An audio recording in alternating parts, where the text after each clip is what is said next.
Story 1. The Passenger Who Remembered Forward. The woman in my passenger seat just described my daughter's funeral in perfect detail, and my daughter is currently alive, 7 years old, at home with her mother. She described the white casket, the way the sunlight hit the brass handles at exactly 2:47 p.m. The hymn they sang, Amazing Grace, third verse twice because the organist stuttered. She described the shoes I'd be wearing, black leather, left heel worn down. I looked at my feet. The left heel was worn down. Turn left at the next exit, she said, staring straight ahead. My name is Robert Hayes, 43 years old. Been hauling freight for Schneider National for 19 years. I picked her up because it was 3 a.m. on Route 80 through Nebraska, and there was blood on her face. Not bleeding, just blood, dried in streaks from her hairline to her jaw. She'd been standing in the emergency lane, thumb out, and in my headlights she looked exactly like someone who needed help. That was 40 minutes ago. I don't understand, I said, and my voice sounded strange. Too high. You're saying my daughter... August 19th, 2027, she interrupted. 16 years old. The car was blue, a Civic. The driver was texting about a party. I gripped the wheel. It was March 3rd, 2023. My daughter Hannah was 7. She wouldn't be 16 until 2032. This woman was just crazy. Had to be. Except she'd described the shoes. And something else, something I couldn't quite place, felt true about what she was saying. You should know, the woman continued, her voice flat, emotionless, that you'll blame yourself. You'll remember this night, this conversation. You'll wonder if hearing it now could have changed things, if you could have warned her, protected her somehow. But you won't remember in time. The memory will come back 5 minutes after the police knock on your door. My hands were shaking. Why are you telling me this? Because you asked me. You ask me in 6 minutes after you see the truck stop. What truck stop? She turned to look at me for the first time. Her eyes were completely black. Not the iris, everything. Black from edge to edge, reflecting my headlights like oil. The one you're about to pull into. You see my blood and you think I need help. You ask me what happened to me. I tell you about your daughter first because if I tell you about me first, you throw me out of the cab. This way, you're too afraid to touch me. The exit appeared in my headlights. I hadn't planned to take it. My GPS showed I was scheduled straight through to Omaha. But my hands were already turning the wheel, pulling us off the interstate onto a dark, 2-lane road I'd never seen before. I don't want to go this way, I said. I know, you tell me that. You say it 3 times. She was right. The words were already forming again. I don't want to... There, she pointed. A truck stop materialized out of the darkness. Not gradually. One moment the road was empty, the next moment it was there, fully formed, like a photograph developing in reverse. 6 pumps, a small building with flickering lights. One other truck in the lot, a freightliner with rust eating through the panels. I pulled in. I didn't mean to. My hands just did it. Now you ask me what happened to my face, the woman said. What happened to your face? The question came out automatically and I felt something cold slide down my spine. I hadn't chosen to speak. I remembered forward too far, she said. I saw past my own death. The human brain isn't meant to hold memories of its own non-existence, so it started bleeding. First from the memories themselves, little tears in the consciousness where the future leaked in. Then from the actual physical structures. The hippocampus ruptured. The temporal lobe developed lesions. Eventually the blood had to go somewhere, so it came out through the mucous membranes. Eyes, nose, ears. She touched her face, her fingers coming away wet, not with old blood, fresh blood. It was starting again. That's impossible, I whispered. You say that, then you look in your mirror. I looked. In my rearview mirror, my own face was bleeding. Thin trails from my nose, my eyes, the corners of my mouth. I could taste it, copper and salt. I wiped my face, my hand came away red. What's happening to me? You're remembering forward now too, it's contagious. Not through blood or air, through information. Once you know it's possible to remember things that haven't happened yet, your brain starts doing it. It can't help itself. It's like learning that your tongue doesn't fit comfortably in your mouth. Once you know, you can't stop noticing. My vision blurred. For a moment I saw double. The truck stop as it was now and the truck stop as it would be. The building on fire, the pumps torn apart, my truck on its side, the trailer split open, and beside it a white sheet covering something human-sized. When does this happen? I asked. 37 minutes, she said.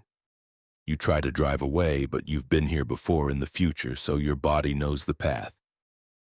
Your hands remember the steering wheel's position when the tire blows.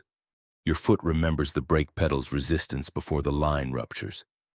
You act out what you've already done because the memory is stronger than intention. I shoved my door open and fell out of the cab. My legs gave out and I hit the pavement hard, palms scraping asphalt. I tasted blood. More of it now, filling my mouth. I spat and it was dark, almost black. The woman appeared beside me. I hadn't heard her get out. How do I stop it? I gasped. You can't. You can only remember, further forward, past the bad parts, until you reach a moment where you survive. But the further forward you remember, the more damage it does. I remembered forward 6 months. Look at me. She pulled back her hair. The side of her head was soft, caved in slightly. The bone beneath turned to something pulpy. Fresh blood ran from her ear in a steady stream. I found a moment where I lived, she said. 6 months from now. August 19th. Do you know what happens August 19th? My chest went cold. That's when my daughter dies. Yes. In my memory, I'm standing at a funeral, but it's not my funeral, so I'm alive. I made it. 6 months of remembering forward until I found a moment where I still exist. I've been trying to get back there ever since, but the damage, I don't think I have 6 months left in me. The brain matter is liquefying. I vomited blood onto the pavement. My head felt like it was splitting open from the inside. Images flooded my consciousness, years of memories that hadn't happened yet. Hannah at 8, 9, 10, her first day of middle school, her first boyfriend, the fight we'd have when she was 15 about her staying out past curfew. And then, that blue Civic, the screech of brakes, the phone call. Make it stop, I begged. There's only one way to stop it, the woman said. She knelt beside me, her ruined face close to mine. You have to remember forward past your own death. Past the point where you can remember anything at all. Your brain will try to create memories that can't exist, and it will tear itself apart trying. But the memories will stop. That's insane. You're already doing it. Right now you're remembering this conversation from tomorrow, looking back. You're remembering. It's recursive. With each loop, you go deeper into the future and further into brain damage. My vision was fracturing. I could see multiple timelines simultaneously, versions of myself having this conversation in different states of decay. In one timeline, I was already dead, collapsed on the pavement while the woman went through my wallet. In another, I made it back to the truck and drove away, only to crash 3 miles down the road when my brain hemorrhaged completely. In a third, I pulled out my phone and called 911, but when the operator answered, all I could do was speak words I'd say tomorrow, the day after, a week from now, none of it making sense. How did this start? I managed to ask. How did you... There was a woman, she said. I picked her up. She was bleeding. She told me things about my future, specific things, true things. And then I started remembering forward, just like you. The cold understanding hit me. Where is she? There is no she, there's only us. You'll do what I did. You'll get back in your truck if you can. You'll drive for as long as the memories let you, and eventually you'll be standing on the side of a road at 3 a.m., and someone will pick you up, and you'll tell them things about their future, specific things, true things, and the cycle will continue. No, I said, I won't. But I was already remembering it. Standing on Route 80, thumb out, a truck pulling over, climbing into the passenger seat, opening my mouth and speaking words about the driver's future, words I couldn't control, words I'd already said in a memory I hadn't lived yet. The truck stop explosion, I said, the words bubbling up from somewhere forward in time. You asked how that happens. You try to drive away, but you're leaking fuel. You were leaking fuel before you even picked me up. There's a cigarette lighter in your cup holder that you haven't smoked yet. In 35 minutes, you'll drop it. You're already dropping it. The action is a memory trying to become real. I don't smoke, I whispered. You do in the future you're remembering from. I looked at my truck. The fuel was already pooling beneath it, a dark shimmer in the parking lot lights. I looked at the cup holder through the open door. Empty. But I could remember it there, could remember my hand reaching for it, the weight of it in my palm, the moment it slipped through my blood-slick fingers. The woman stood up. I'm going to walk into that building now. In my memory, I make it to the bathroom before my brainstem gives out. I'll die on the tile floor next to the sink. It's not a good death, but at least I'll die alone in a locked room where no one has to see what comes out of me at the end. Wait, I said, please. There has to be. There isn't. You'll understand soon. Once you're far enough forward, you'll see your own ending. And you'll spend whatever time you have left trying to reach it, because at least an ending means it stops. She walked away. I watched her enter the building, her gait unsteady. Through the grimy windows, I could see her make it to the bathroom door. She went inside. The door closed. I tried to stand. My legs wouldn't work properly. I was remembering how they'd feel in an hour after the fire, after the explosion, the bones shattered and the nerves burnt. The future injury was overriding the present function. I crawled toward my truck. I had to call someone, Hannah, my wife. 911, someone who could help me stop this, fix what was breaking inside my skull. But when I grabbed my phone, my fingers were already dialing a different number. A number I didn't recognize. It rang twice. Hello? A man's voice, confused, frightened. You're going to die on September 2nd, I heard myself say. Aneurysm. You'll be at work. You'll feel a sharp pain behind your left eye at 2:15 p.m.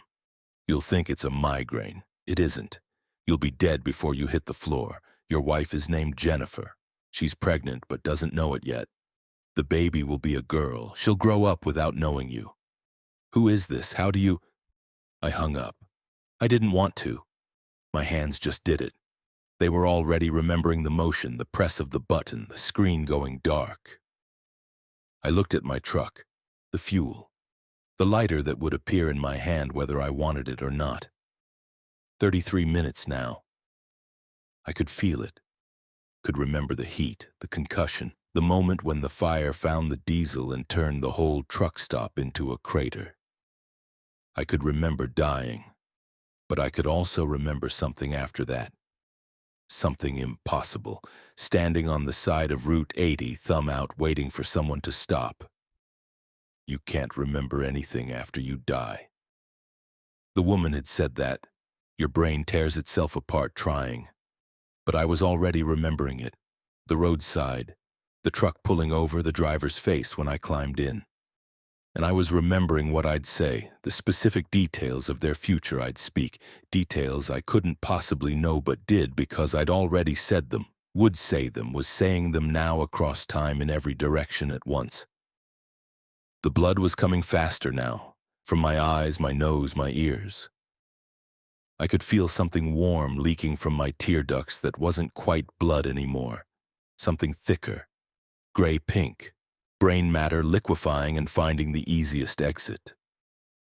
I reached for the lighter. It was in my hand.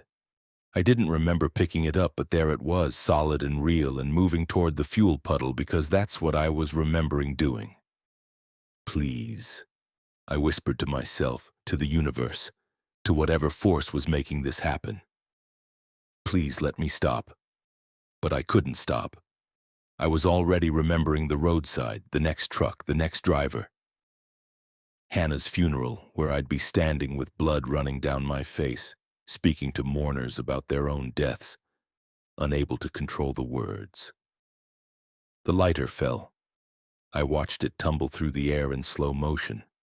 And in that moment I remembered forward past the explosion, past my death, past the dissolution of everything I was. I remembered the roadside again, but different this time. I was there, but I wasn't alone. There were others, dozens of us, all bleeding, all waiting for someone to stop. All of us remembering forward eternally, trapped in a loop of future memory that couldn't end. Because the end itself was just another memory to be remembered from further ahead. The lighter hit the fuel. I'm standing on Road 80. My thumb is out. Someone will stop soon. They always do. And when they ask me what happened to my face, I'll tell them about their daughter's funeral first because I've already told them, and the memory is stronger than intention. Story 2. The convoy that wasn't there. I'd been following the same 3 trucks for 6 hours when I realized none of them had functioning license plates, not obscured plates or dirty plates, just smooth metal where the plates should be. Chrome bumpers reflecting my headlights, blank as mirrors. My name is Patricia Sullivan, 51 years old, independent operator hauling refrigerated pharmaceuticals from Portland to Chicago. I'd fallen in behind the convoy somewhere outside Boise around midnight. A Kenworth, a Peterbilt, and a Mack, all running dark. No identification markers, no company logos, nothing. Just 3 anonymous trucks maintaining exactly 58 miles per hour through Idaho darkness. The strange part was the CB radio. They were talking, not to me, to each other. Casual conversation about routes, weather, fuel prices, normal trucker chatter. Except every voice was my voice. "This stretch is clear," my voice said from the CB.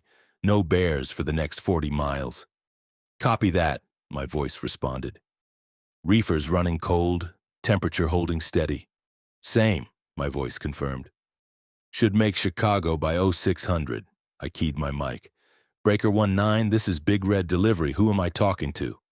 Silence. The 3 trucks ahead maintained their speed, maintained their formation. Then my voice came through the speaker. "You're not supposed to be able to hear us yet." "Yet?" I said. "You're early. You weren't supposed to catch up until mile marker 318. We're only at 294. I checked my odometer. Mile marker 294. Exactly. "Who are you?" I asked. "We're you," my voice said simply. "Different iterations, different routes. We're the drives you didn't take." My hands tightened on the wheel. The road stretched ahead, empty except for the 3 trucks. No other traffic. I'd been driving for 6 hours and hadn't seen a single other vehicle except these 3. No cars, no trucks, nothing passing in the opposite direction. "That doesn't make sense," I said. "We know. You say that. You say it's impossible. Then you try to pass us." I was already accelerating. I didn't consciously decide to. My foot just pressed the pedal.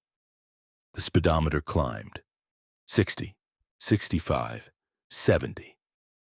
The 3 trucks ahead stayed exactly the same distance away, still traveling 58. "You can't pass us," my voice said. "We're not really ahead of you. We're parallel. Different versions of the same route, occupying the same space but not the same." Probability, I think you called it? The word doesn't quite fit. "Stop talking like me," I shouted. "We are you. The you that turned left in Des Moines instead of right. The you that took the northern route through Minnesota. The you that stopped for coffee at that truck stop in Wyoming where the waitress smiled at you. Every choice creates a split. Every route not taken still exists somewhere.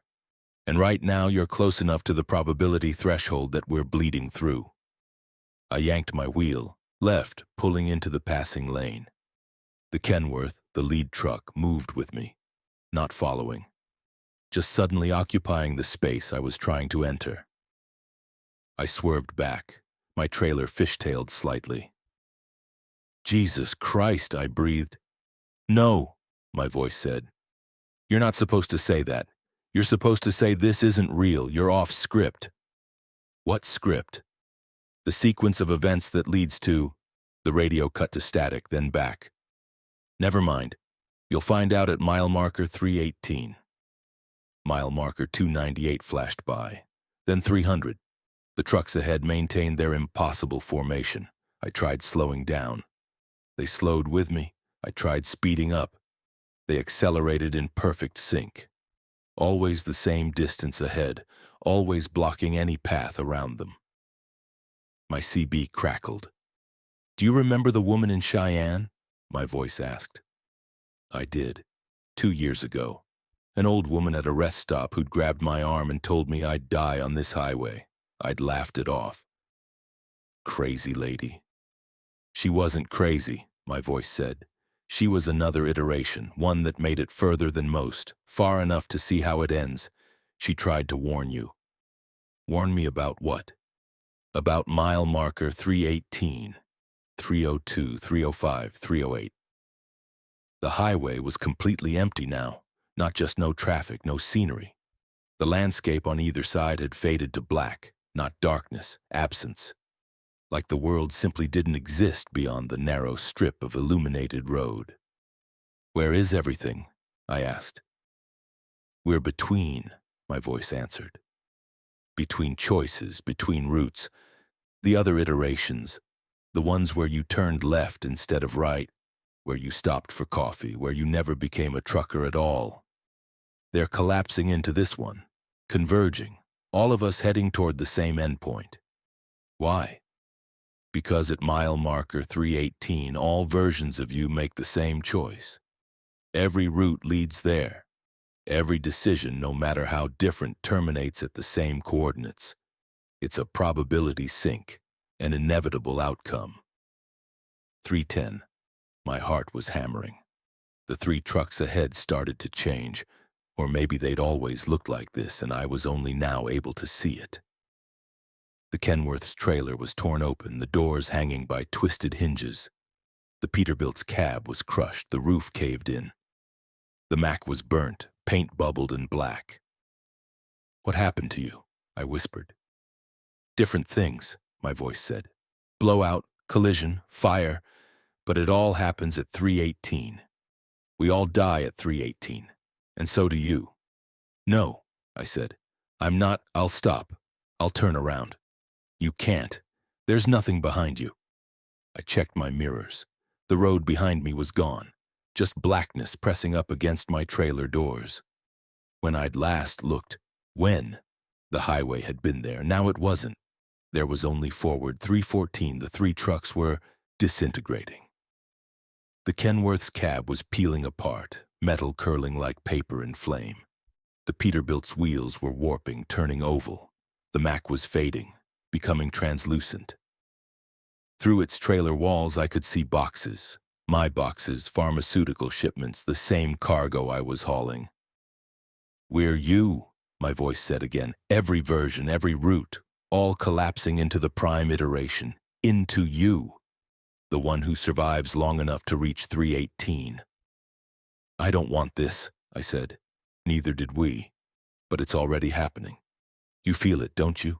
The memories that aren't yours? I did. Flashes of other drives, other highways, a conversation with a dispatcher I'd never had. A breakdown outside Salt Lake City that I'd never experienced. A wrong turn in Nebraska that had never happened. Memories flooding in from the dissolving iterations, all of them funneling into me. 316, the trucks were almost gone now, just skeletal frames, twisted metal, and my voice coming through the CB in triplicate, all saying the same thing. It's not death. It's worse. It's convergence. Every version of you, every choice, every route, all compressed into a single moment, into a single choice you make at 3:18. What choice? I screamed. The only choice that matters. The only choice you've ever really made. 3:17. The trucks vanished completely. The road ahead was empty. Just me and the highway and the blackness pressing in from all sides. Mile marker 3:18 appeared in my headlights. And I saw it. Not a marker, not a sign, a split in the road, but not a normal fork. The highway divided into infinite branches, each one angling away into the darkness, each one lit by my headlights, each one exactly identical to all the others.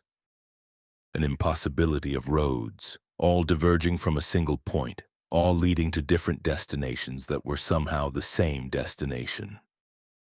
This is where you choose, my voice said from the CB.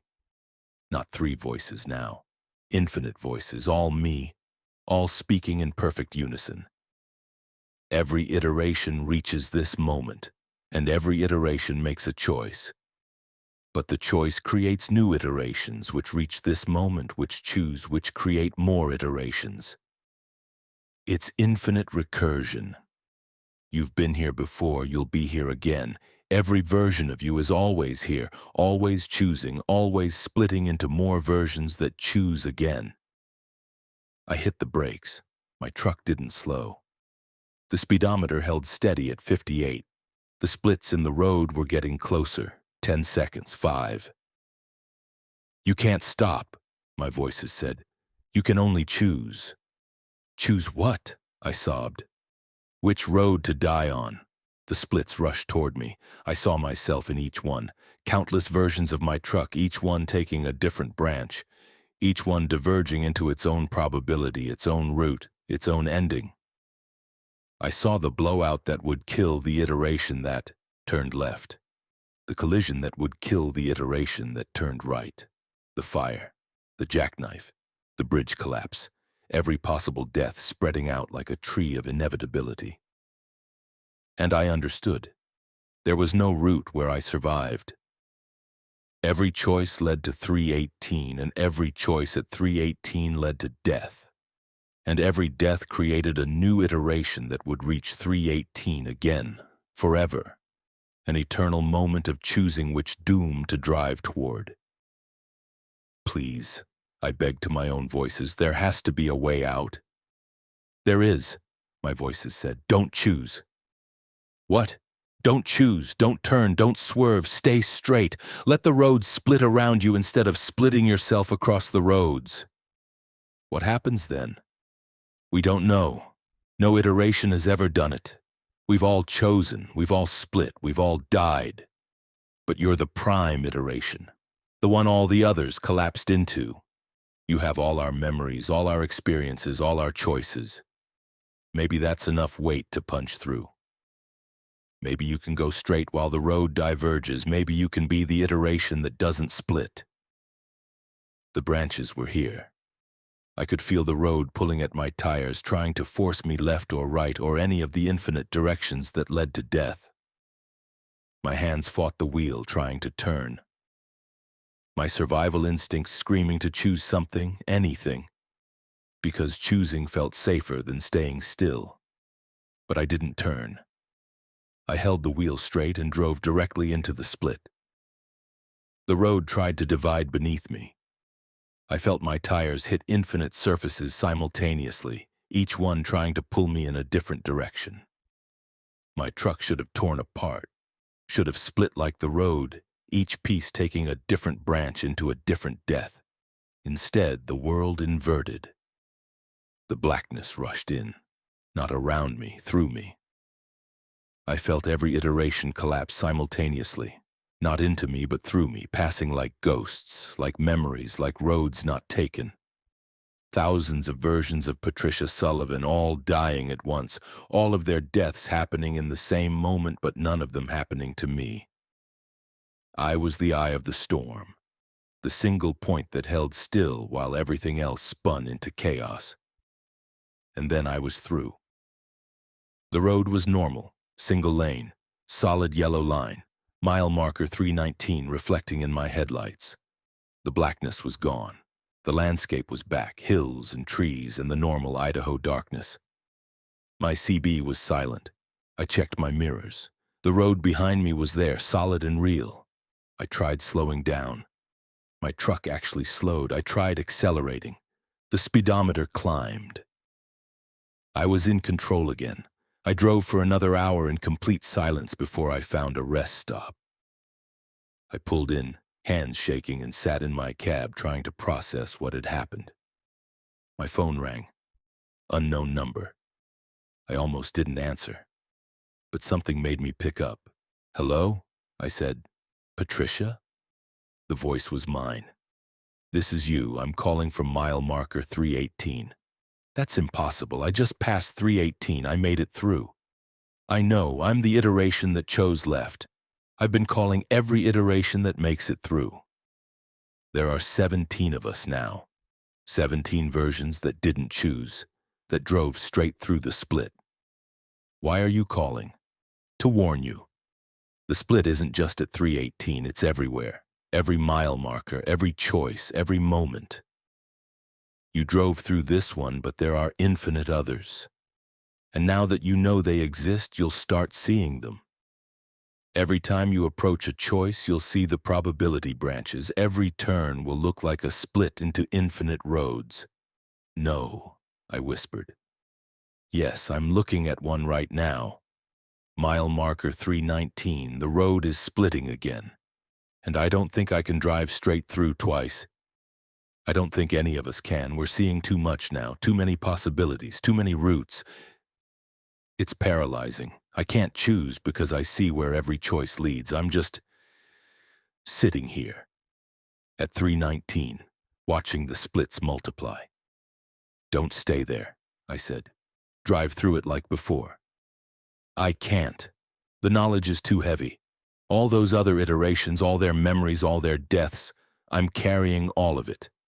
And I can see my own deaths now, every possible one. They're all real. They're all happening simultaneously in parallel probabilities. I'm dying in all of them except this one, and this one is only not dying because I haven't moved. The moment I choose, the moment I drive forward, I'll split again. And one of me will die at 319, and another version will make it to 320 and call the survivors to warn them about what happens there." The phone went dead. I sat in the rest stop for 3 hours. Eventually, I started the engine. I had to. I couldn't stay here forever. I pulled back onto the highway. Mile marker 320 appeared ahead.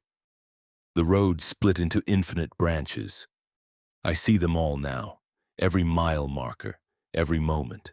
The highway is a tree of possibilities, every branch leading to another split, another choice, another probability where a version of me dies while another version survives long enough to see the next split.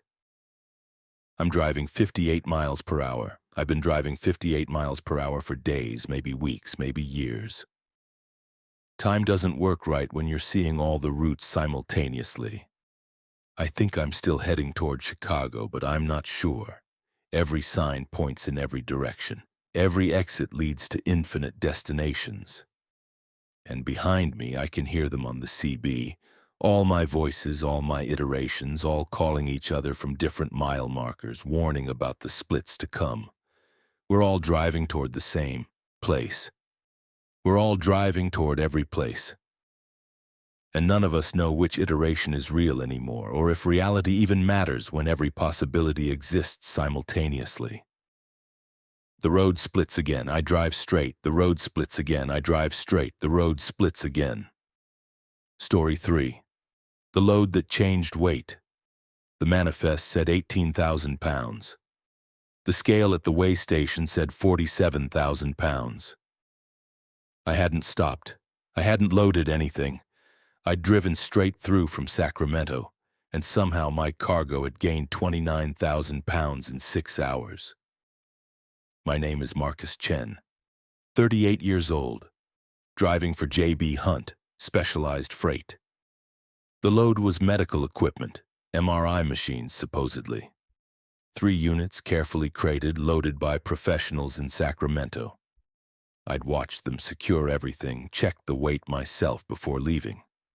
18,000 pounds, well under the 80,000-pound federal limit. Now the scale read 47,000. The weigh station officer stared at his screen, then at me. Sir, you're 23,000 pounds over the legal limit for your axle configuration. I need you to pull into Bay 3 for inspection. That's impossible, I said. I was 18,000 at origin. I've got the paperwork. He looked at it, looked at his scale. The scale doesn't lie. Bay 3. I pulled into the inspection bay, my mind racing. 29,000 pounds. That wasn't a measurement error. That wasn't me miscalculating. That was an entire additional load appearing in my trailer. 2 officers opened my trailer doors. For a moment, everything was normal. 3 crates, medical equipment, exactly what was supposed to be there. Then I saw the 4th crate. It was identical to the others. Same size, same markings, same shipping labels. Except the label had my name on it, not the hospital's name. Mine, Marcus Chen, with my home address in Stockton. That wasn't there before, I said. The crates are all sealed, one officer said. Original seals from Sacramento. When were you planning to tell us about the undocumented cargo? I didn't load that. It wasn't... I stopped. The seals were intact. Factory seals from the Sacramento warehouse, unbroken, which meant the 4th crate had been loaded with the others, which meant I'd somehow missed it, except I hadn't. I'd watched them load 3 crates. 3. I'd signed for 3. The manifest listed 3. I pulled out my phone and checked the photos I'd taken of the loading process. I always documented everything. 3 crates, no question. But when I looked up at my trailer, there were 4. And when I looked back at my phone, the photos showed 4 crates, all along. I need to open them, I said. Sir, those are sealed medical.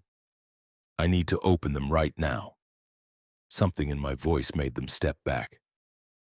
I grabbed a crowbar from my toolbox and pried open the 1st crate. An MRI machine, exactly as expected. 2nd crate, same thing. 3rd crate, same. The 4th crate was different. Inside was another crate, smaller, and inside that crate was another one, and another. Nested like Russian dolls, each one sealed, each one labeled with my name and address. I kept opening them, pulling out smaller and smaller crates until I reached one the size of a shoebox. Inside was a letter. Mr. Chen, it read, you are currently hauling yourself. The weight increase is not additional cargo, it is the accumulated mass of your own future. Every choice you haven't made yet, every possibility you haven't collapsed, every route you haven't taken, they all have weight. And right now, they're all in your trailer. By the time you reach your destination, you will weigh an infinite amount. This is the nature of quantum freight. You cannot deliver it. You cannot abandon it.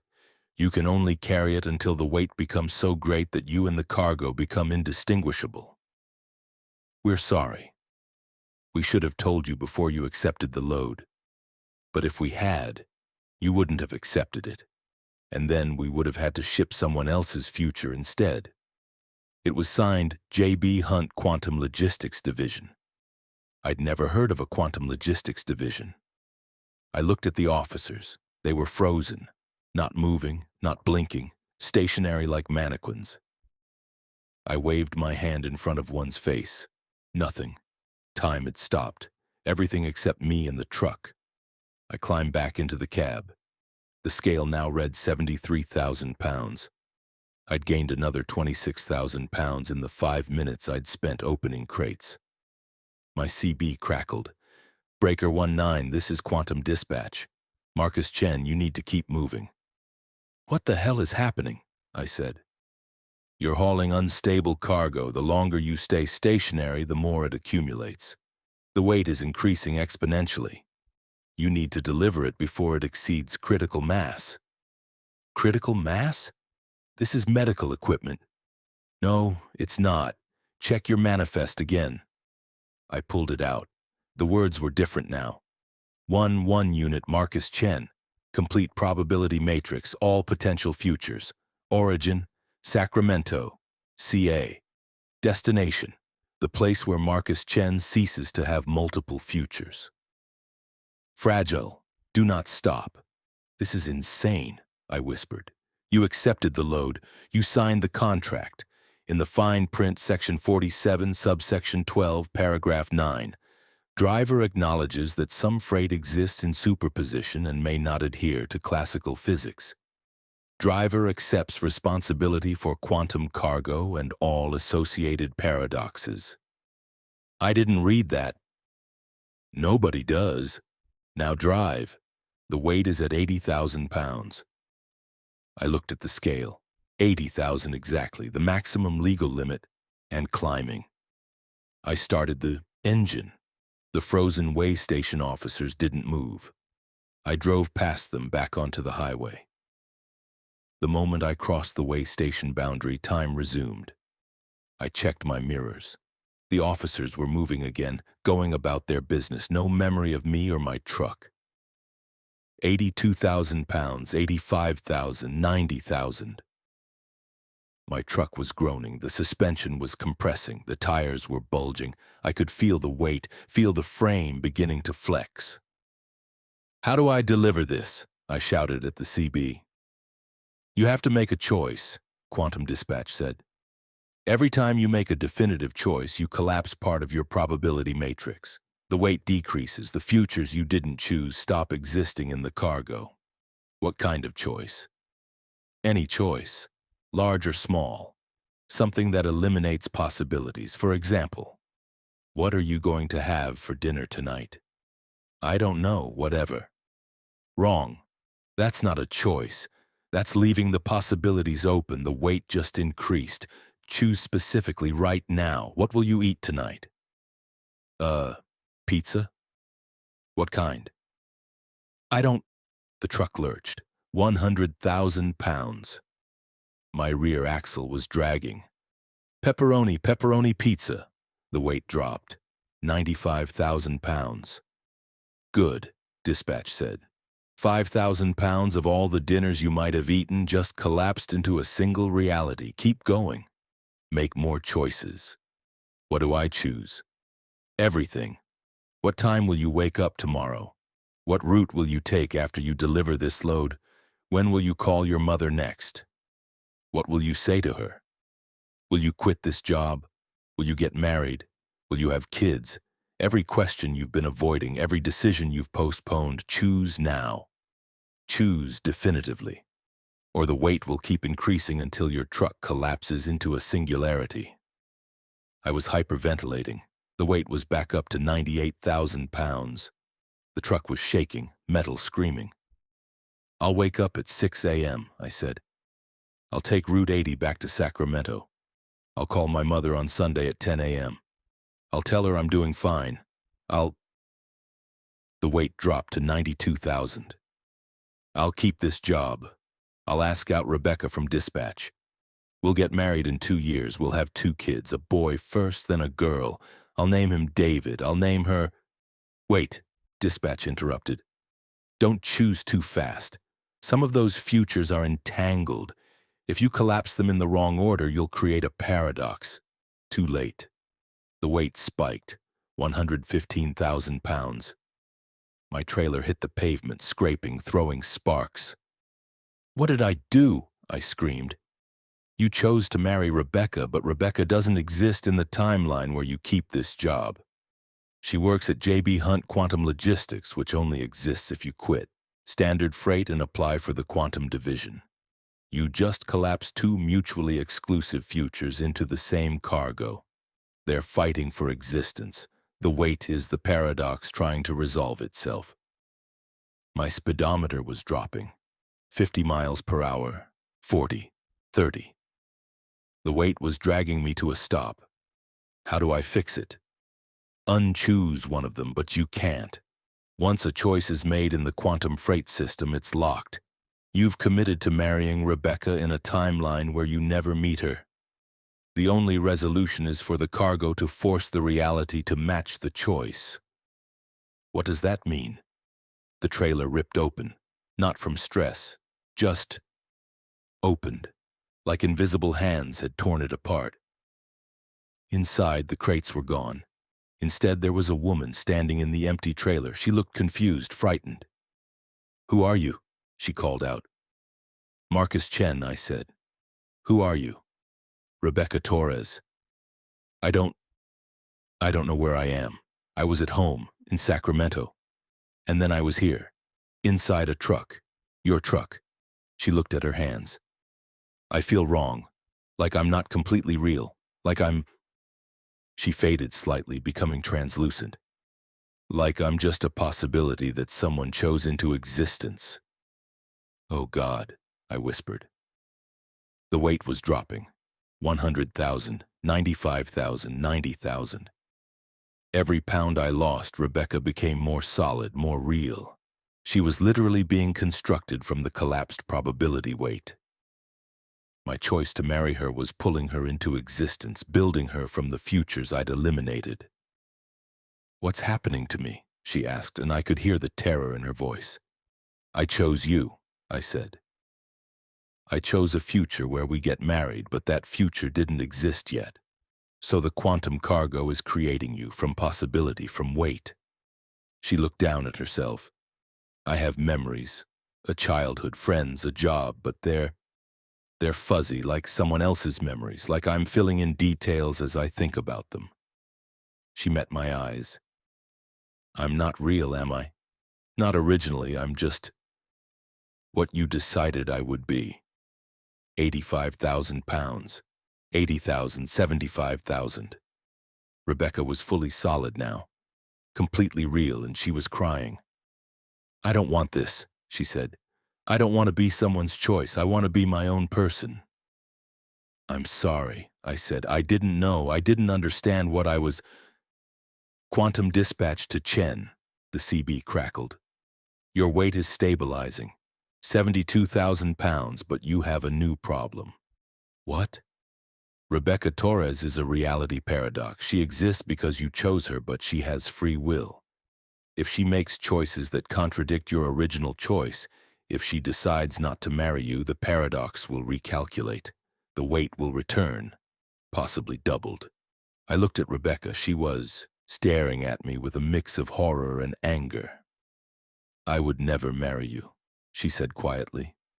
"You created me without my consent. You decided my entire existence based on a panicked choice during a truck emergency." "What kind of person does that?" The trailer started groaning. The weight was increasing again. 75,000, 78,000, 80,000. "Rebecca, please. No. I don't care about your quantum cargo. I don't care about your weight problem. You made me real, and now I'm making my own choices. And I choose to never, ever marry you." 85,000, 90,000, 95,000.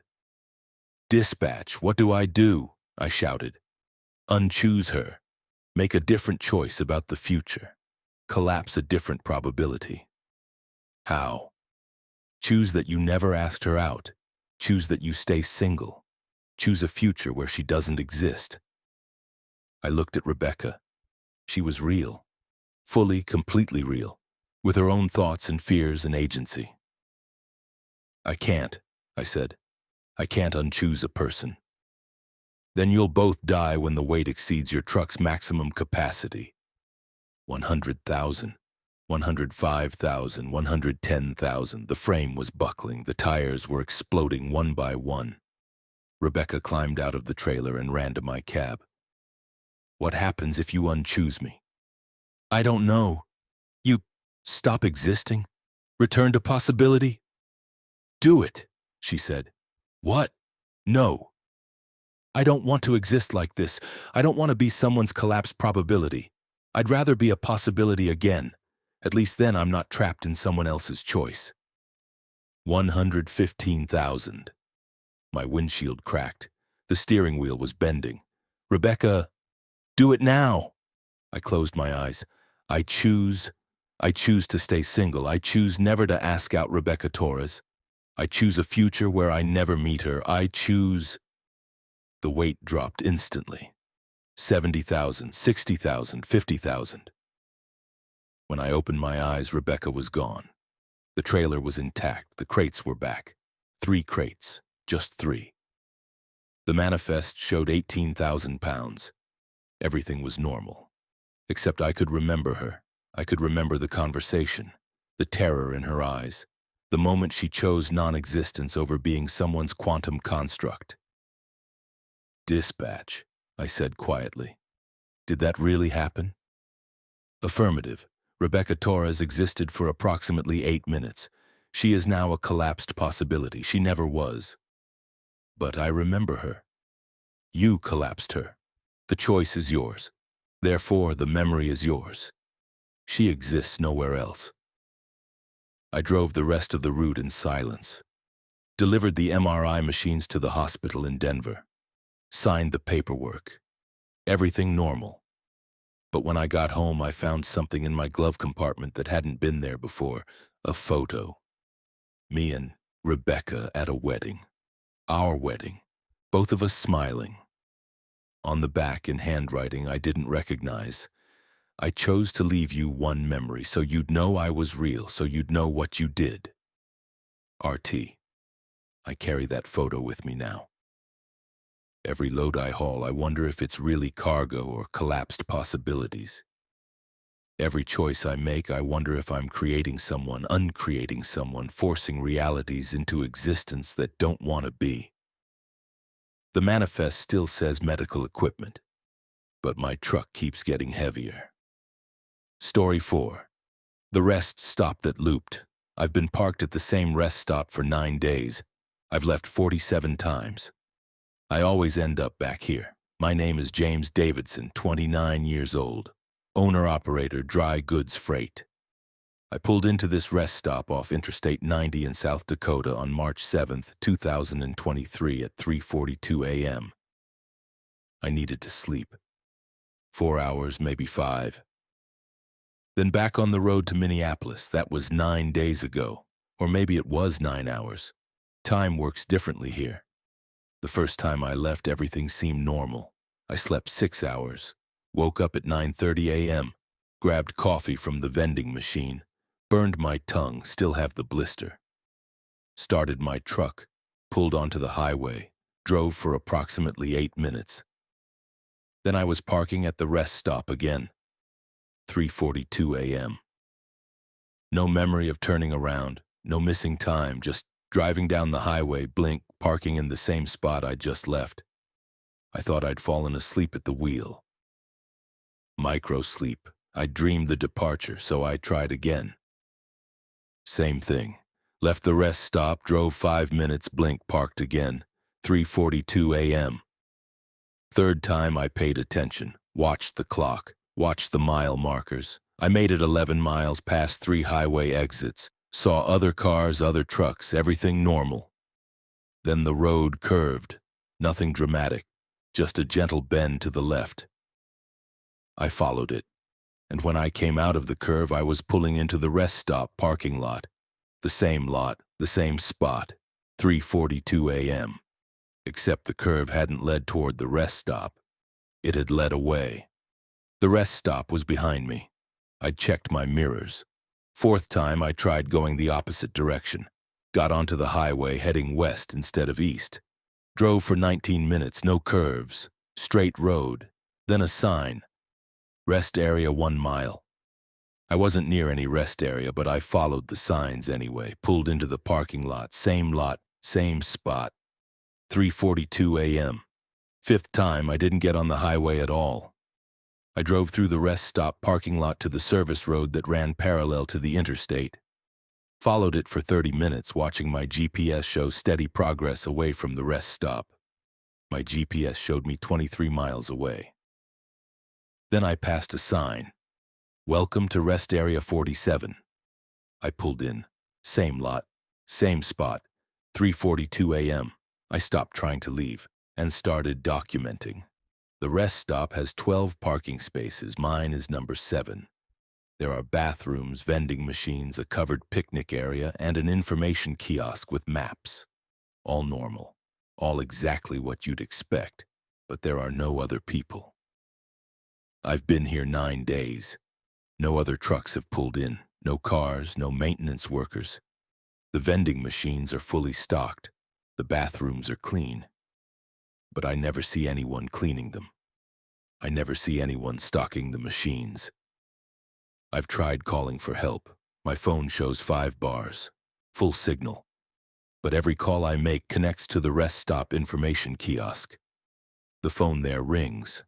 I can hear it, 20 feet away. But when I run to answer it, it stops ringing. And my phone shows call failed. I've tried texting. Messages show as delivered. But when I check my sent folder, they're messages to myself. Every text I send, no matter what number I put in, ends up in my own inbox. Text from James to James. I'm trapped at a rest stop in South Dakota. Please send help. I found a journal in the bathroom, spiral notebook left in one of the stalls. The handwriting is mine, but I didn't write it. Day 1. Arrived at rest stop, going to sleep for a few hours. Day 2, can't leave. The road loops back. Day 3, still trying. Day 4, food from vending machines, water from bathroom sinks. Day 5, saw someone, a trucker. License plate matched mine. He was parking in space 7. I was already in space 7. We occupied the same spot but didn't collide. He didn't see me. Day 6, 3 of me now. All parking in the same space at 3:42 a.m., all trying to leave. Day 7, 12 of me, 1 in each parking space. We can't interact, can't communicate, just parallel versions, all trapped in the same loop. Day 8, the parking lot is full of me, hundreds, all trying different escape methods, all failing. Day 9, I've stopped trying to leave, I'm just writing this journal. Maybe the next version of me will read it. Maybe it will help. The journal entry ends there. I'm on day 9. I checked the parking lot. There's only one truck, mine. But when I look at it from different angles, sometimes I see others. Translucent, ghostly. Dozens of my truck, all parked in space 7, all slightly out of phase with reality. And sometimes when I walk to the bathroom, I see myself. Brief flickers, walking the same path, opening the same door, washing the same hands. We never quite sync up, never fully occupy the same moment. But we're all here, all trapped. I tried destroying the rest stop. If I couldn't leave, maybe I could make the loop uninhabitable, force whatever was trapping me to release me. I grabbed a tire iron and smashed the vending machines. Glass everywhere, sparks, damage. Then I left the bathroom and the machines were intact. I smashed them again, left the building, came back, intact. I set fire to the information kiosk, watched it burn for 10 minutes, walked to my truck, walked back. The kiosk was fine, not even singed. The rest stop repairs itself. Or maybe it never gets damaged. Maybe each time I loop back, I'm returning to a moment before the damage occurred. 3:42 a.m., the eternal moment of arrival. Day 12, or day 9, or still day 1 repeating. I found more journals, 6 of them now. All my handwriting, all slightly different. Some versions of me lasted longer than others. Some gave up quickly. Some kept trying for weeks before they stopped writing. One journal was just the same phrase repeated 500 times. 3:42 a.m., 3:42 a.m., 3:42 a.m. Another journal had started documenting the other versions, trying to count them. The writer got to 1,843 before the entries stopped. One journal was written in reverse. Starting from the last page, working backward. I read it. It said, Ron, if you're reading this, don't trust the forward journals. They're not trying to help. They're trying to keep you here. We're not trapped by the rest stop. We're the rest stop. Every version that loops back becomes part of the structure. We are the vending machines, we are the bathrooms, we are the parking spaces. Each failed escape adds another layer, another iteration. You're not trying to leave, you're trying to avoid becoming part of the loop permanently. I dropped the journal. I looked at the vending machines, really looked. The drinks inside had my face on them, not printed on the label, reflected. Like the bottles were mirrors, and in each reflection I was screaming. I ran to my truck, climbed in, started the engine, floored it. I drove for 3 hours, didn't matter which direction, didn't matter if I stayed on roads or went off-road. 3 hours of driving. My GPS went haywire. Showed me in 17 states simultaneously, then no states, then negative coordinates, then symbols that weren't numbers. Finally, I stopped. I was exhausted. I couldn't drive anymore. I was in a parking lot, 12 spaces, number 7, 3:42 a.m. But something was different. There were other trucks now, real trucks, solid. I could see drivers moving around, 3 of them, walking to the bathroom, getting coffee, normal activities. I jumped out of my cab, ran to the nearest driver. Hey, can you see me? He turned, looked right at me. Yeah? You okay, buddy? I'm trapped. I've been here for days, I can't leave. Every time I try, I end up back here. He frowned. You mean the loop? You know about it? Sure. Everyone here knows. You think you're the only one? He gestured at the other drivers. We're all in the loop. Have been for, hell, I don't know how long. Time's weird here. How do we get out? We don't. That's the point. This is the loop. This is where loopers go. Loopers? Truckers who drove too long without rest, who pushed too hard, who ignored the signs that they needed to stop. Eventually you loop. Your route becomes circular. You end up at the same rest stop over and over until you finally park and admit you need to rest. But I did rest. I slept for 6 hours. Did you really? Or did you just park your truck and immediately try to leave again? Did you actually rest? Or did you just stop moving while your brain kept driving? I thought about it. When I'd parked here originally, I'd planned to sleep, but I'd been anxious about my delivery schedule. I'd lain down in the sleeper cab, but I'd been calculating drive times, planning routes, thinking about traffic. Had I actually slept? Or had I just closed my eyes while my mind raced? I don't know, I whispered. That's why you're in the loop. Your body stopped, but your mind didn't, so you're stuck in the moment between parking and resting. The moment you pulled in at 3:42 a.m. You keep trying to leave before you've actually rested. So how do I rest? I don't know. I haven't figured it out yet. None of us have. He looked around at the other drivers.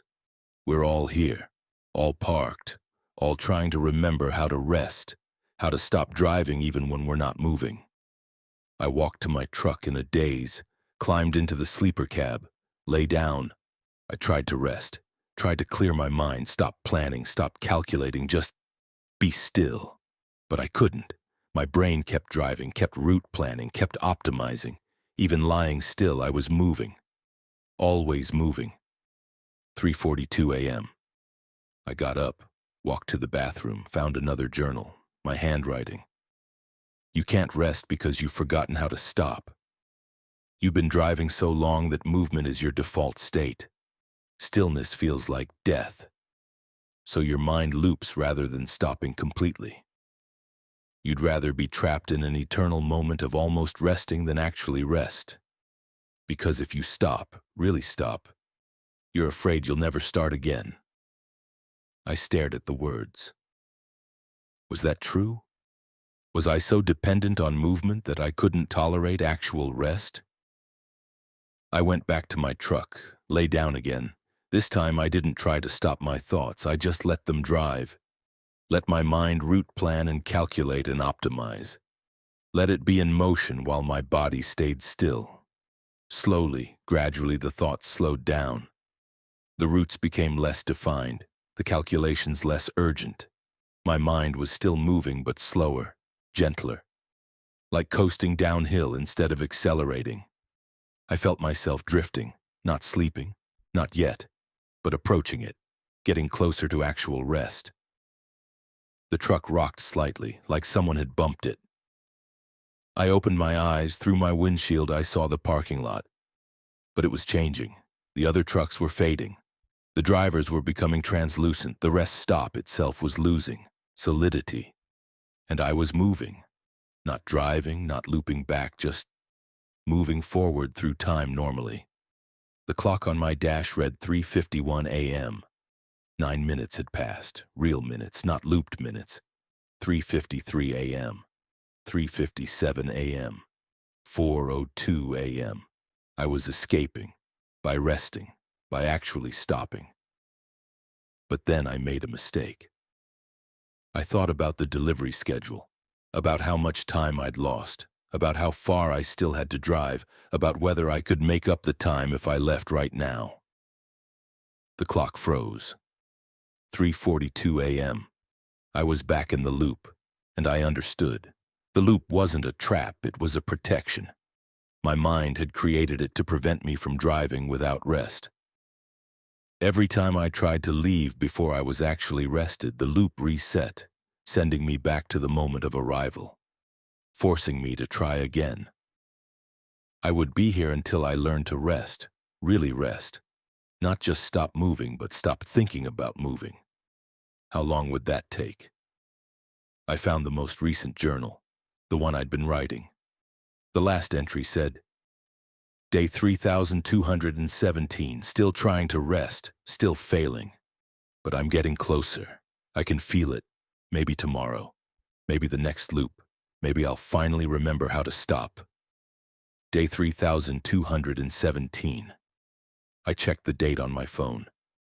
March 7th, 2023. The same date I'd arrived. I've been here 3,217 days and no time has passed. I'm trapped in 9 years of trying to rest, all compressed into a single moment. 3:42 a.m. I'm writing this journal so the next version of me will read it, so he'll know. So maybe he'll rest faster than I did, but I know he won't, because he's me. And I don't know how to rest. The parking lot is full again. Hundreds of versions of me, all trying to leave, all looping back. I can see them now. All my failed attempts, all my iterations, all parked in space 7 at 3:42 a.m. We are the rest stop. We are the loop. We are the moment between driving and resting, stretched into eternity. And we will be here until we learn to stop. Story 5. The CB radio that received tomorrow. The broadcast came through at 2:17 a.m. on Channel 19. Breaker 19, this is northbound J47. To the southbound driver at mile marker 83, don't take the next exit. Your wife dies if you take that exit. I was the southbound driver at mile marker 83. The next exit was 12 miles ahead. And my wife was home in bed in Tulsa, safe. My name is Catherine Reynolds, 47 years old, driving for Werner Enterprises. I keyed my mic. Northbound J47, this is southbound Silver Star. What are you talking about? Your exit is the 190 junction. You're thinking about stopping for fuel, don't. If you take that exit, you'll be delayed 14 minutes. Those 14 minutes put you on the highway at the exact moment your wife has a cardiac event. She calls you. You panic. You speed, you crash, you die at 2:41 a.m., and because you're on the phone when it happens, the paramedics take 12 minutes longer to reach your wife. She dies at 2:53 a.m. I felt ice in my stomach. How could you possibly know that? I'm receiving tomorrow's CB traffic, all of it. Every transmission that will happen in the next 24 hours. I hear them now, all at once, including the emergency broadcast at 2:42 a.m. reporting your crash, and the transmission at 3:15 a.m. from another driver who saw ambulances at your house. That's insane. Mile marker 90 in 30 seconds. After you pass it, you're going to key your mic and ask me what's wrong with your CB. You're hearing static, voices overlapping. You can't understand them. That's tomorrow's transmissions bleeding through to you now. Once you hear me, you start hearing them too. Mile marker 90. My CB erupted in static. Underneath it, voices. Dozens of them. Overlapping, all talking at once. I caught fragments. Eastbound on 70, watch for reefers failing, temperature rising. Police activity at mile marker. All talking over each other, creating a wall of sound. What's happening? I said. You're hearing the CB traffic from tomorrow. 2:17 a.m., March 8th. Exactly 24 hours ahead. It's a temporal echo. The transmissions are bouncing back through time. Why? I don't know. It started an hour ago for me. Suddenly my CB was receiving broadcasts from the future. I've been trying to warn people, but it's hard. There are thousands of transmissions, millions of words. I can barely isolate individual messages. The voices in my CB were getting louder, more distinct. I heard someone coordinating a fuel stop, someone else reporting a breakdown, weather updates, traffic conditions, all from tomorrow, all happening now in my speakers. If I don't take the exit, I said slowly, what happens? You continue on I-40. You stop for fuel at mile marker 127. You call your wife at 3:10 a.m. She's fine.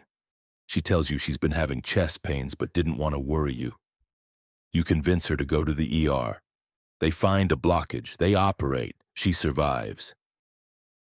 You're saying I can save her life by listening to tomorrow's CB traffic? Yes. But so can everyone else. Every driver who hears this will start making different choices, and when they do, tomorrow changes. The transmissions I'm hearing, they're based on today's choices.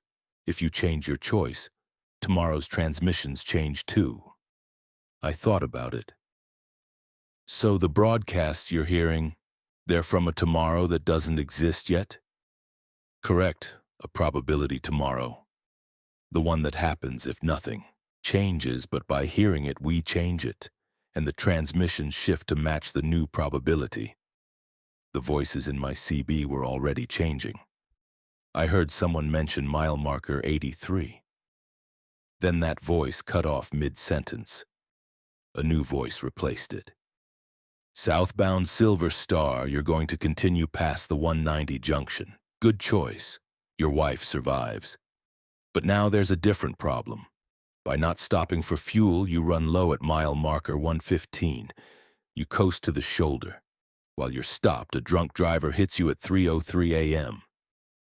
You survive, but you're hospitalized. Your wife has her cardiac event at home. She can't reach you.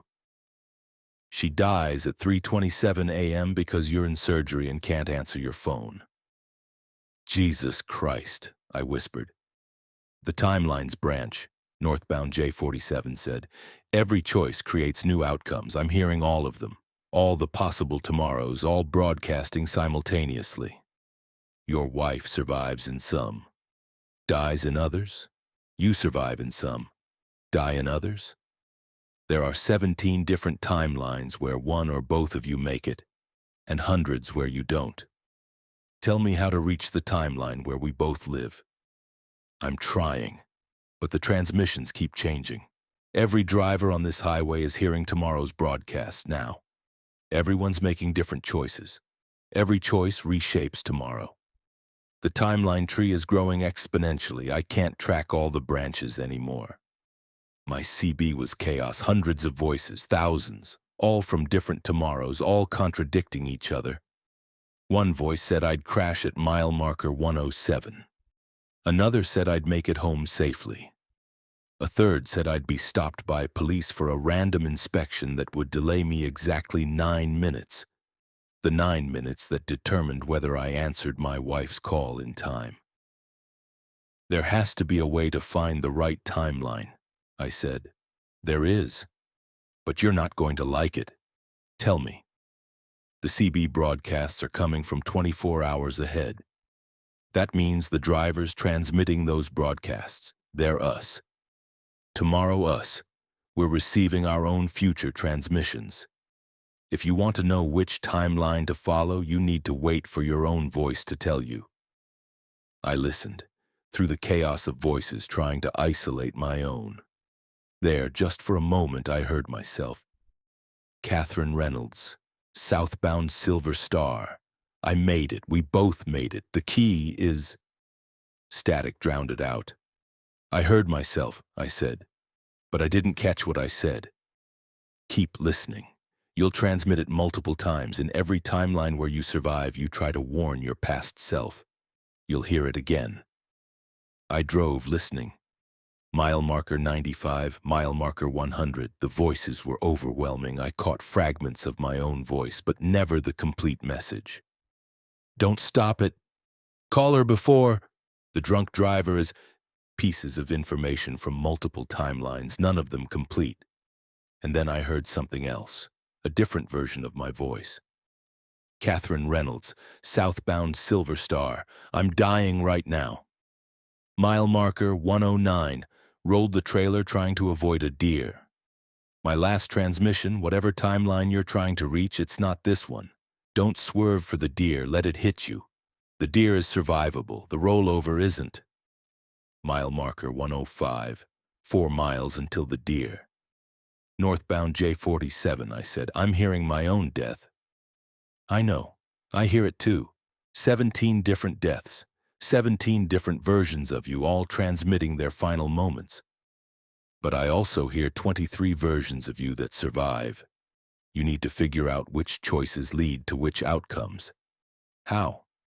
Look for patterns. Listen to the context around each transmission. What mile markers are mentioned? What times? What events? Build a map of cause and effect. I grabbed a notebook and started writing, listening to the chaos, trying to extract data. Version 1. Took exit at 190, died in crash at mile marker 94. Version 2. Didn't take exit, ran out of fuel, hit by drunk driver at mile marker 115. Version 3. Stopped for fuel at 127.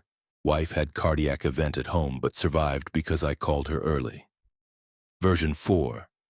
Didn't stop for fuel, swerved for deer, rolled trailer, died at mile marker 109. Mile marker 107, 2 miles to the deer. I had narrowed it down. There were 3 timelines where both my wife and I survived. All 3 required me to not take the exit at 190, stop for fuel at 127, call my wife at 3 a.m. instead of 3:10 a.m., and not swerve for the deer. But those 3 timelines diverged after that. In timeline A, I made it home safely but was fired 2 weeks later for missing a delivery window. In timeline B, I made it home and kept my job, but my wife's recovery was complicated by an infection she caught in the hospital. In timeline C, everything went perfectly. We both survived, both stayed healthy, both kept our jobs. I needed timeline C mile marker 108, 1 mile to the deer. Northbound J47, I said. How do I choose timeline C? You already did. The moment you started listening, you collapsed the other probabilities. You're in timeline C now. Just don't swerve for the deer. Mile marker 109. My headlights caught movement. A deer on the shoulder. Young buck. It leaped onto the highway directly in front of me. Every instinct screamed to swerve. I gripped the wheel, forced myself to hold steady. The deer hit my bumper. A sickening thud. The animal tumbled away. My truck shuddered but stayed straight. In my mirrors, the deer didn't get up. I'd killed it, but I was alive. On track for timeline C, mile marker 110, mile marker 120, mile marker 127, I pulled into the fuel station. While the pump ran, I called my wife. She answered on the 3rd ring, voice thick with sleep. Kath, what's wrong? Nothing's wrong. I needed to hear your voice. How are you feeling? Tired, why? Have you been having any chest pains, any discomfort? How did you know? Just a little tightness. I thought it was indigestion. It's not. I need you to go to the ER right now, right now. Don't wait. Drive yourself or call an ambulance, but go. Kath, you're scaring me. I know, please trust me, go now. She went. 3 hours later, I got a call from the hospital. They'd found a 90% blockage in her left anterior descending artery. Emergency surgery. She was stable. She would recover. Timeline C. I drove the rest of my route in silence. The CB voices had faded. The transmissions from tomorrow were gone. Everything was back to normal. Until 2:17 a.m. the next day, March 8th. Exactly 24 hours after I'd first heard northbound J47. My CB crackled. Breaker 19, this is southbound Silver Star. To the northbound driver at mile marker 73, your daughter is going to call you in 18 minutes. She's going to tell you she's pregnant. You're going to be angry. You're going to say something you can't take back. Don't answer the call. Let it go to voicemail. Call her back in an hour after you've calmed down. In the timeline where you answer immediately, she never speaks to you again. I was transmitting. To myself from yesterday. Warning yesterday's drivers about today's choices. And I realized the temporal CB echo hadn't stopped. It was permanent. Or maybe it had always been there and I'd only now become able to receive it. Maybe every CB transmission throughout history had been echoing forward 24 hours, and most drivers just couldn't hear it, but now I could. And so could northbound J47. And so could every driver who'd been on I-40 that night. We were all receiving tomorrow's transmissions, all warning each other, all trying to navigate the timeline tree toward the best possible outcomes. But the tree kept growing. Every choice created new branches. Every warning changed tomorrow. And tomorrow's transmissions changed based on today's choices. It was an infinite feedback loop. We were all trapped in it, trying to optimize our futures based on information that changed every time we acted on it. I've been driving for 3 weeks now. The CB never stops. Voices from tomorrow all day, all night. Warnings about accidents, breakdowns, weather, personal tragedies, every possible event compressed into 24 hours of advance notice. At first, I tried to help everyone, warned every driver I heard about their potential futures, but I learned quickly, you can't save everyone. Some timelines don't have good outcomes. Some choices lead to tragedy no matter what. Some drivers hear the warnings and refuse to believe them, making the exact choices that kill them. And some warnings create worse outcomes than the original timeline. I warned a driver about a tire blowout. He stopped to check his tires. While stopped, his truck was rear-ended by a semi whose driver had fallen asleep. 3 people died. In the original timeline where I didn't warn him, he'd had the blowout, pulled over safely, and survived with minor damage. My warning killed 3 people. I stopped warning strangers after that. Now I only transmit warnings to myself, to yesterday's Catherine, helping her make choices that lead to timeline C, the best possible outcome I've found so far. But even that's getting complicated because yesterday's Catherine is also receiving warnings from today's Catherine. And today's Catherine is receiving warnings from tomorrow's Catherine. And all the Catherines are trying to optimize the timeline. But we're all making slightly different choices, creating slightly different tomorrows, transmitting slightly different warnings. I'm diverging from myself, splitting into multiple probability versions, all transmitting contradictory advice 24 hours into the past. Last night I heard 7 different versions of my own voice, all warning me about today. 3 said to take the northern route. 2 said to take the southern route. 1 said to stay parked. 1 said to quit driving entirely. I don't know which version of me to trust. I don't know which timeline I'm in anymore. I don't know if the choices I'm making are leading to timeline C or timeline Q or timeline fucking Z. All I know is that the CB never stops. The voices never stop. Tomorrow never stops broadcasting into today.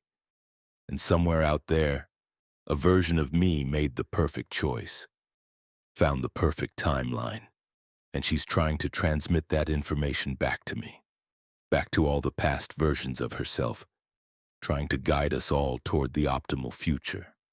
But I can't hear her through the noise. Can't isolate her voice from the hundreds of other Catherines all shouting contradictory advice. Maybe there is no optimal timeline.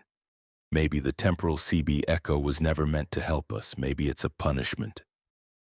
Maybe we're supposed to live with uncertainty, make choices without knowing the outcomes, accept that we can't control tomorrow.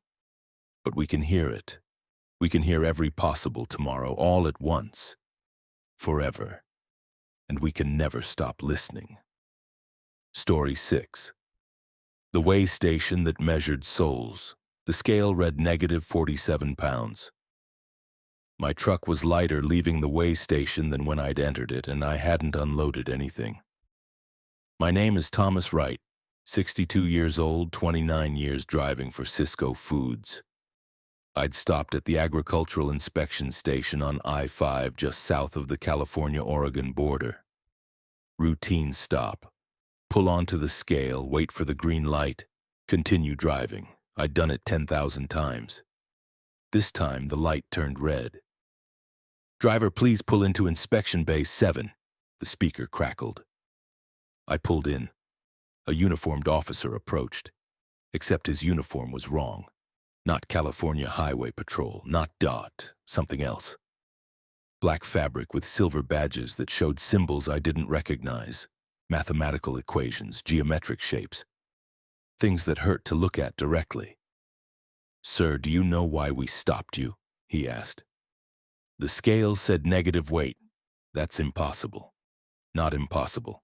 Uncommon." He consulted a tablet. "Your truck weighs 68,400 pounds. Your cargo weighs 42,000 pounds. Your truck's empty weight is 26,800 pounds. That totals 68,800 pounds. But your actual weight is 68,753 pounds. You're missing 47 pounds. That's just measurement error." "No, we measure to the ounce. You're missing exactly 47 pounds. We need to determine what you lost between entering the station and crossing the scale." "I didn't lose anything. My cargo is sealed." "We're not concerned with your cargo. We're concerned with you." He opened my passenger door and climbed in. "Drive to Building 9. We need to do a full assessment." Building 9 wasn't on any map I'd seen of this way station. It was behind the main building, connected by a service road that curved in ways that made my depth perception feel wrong.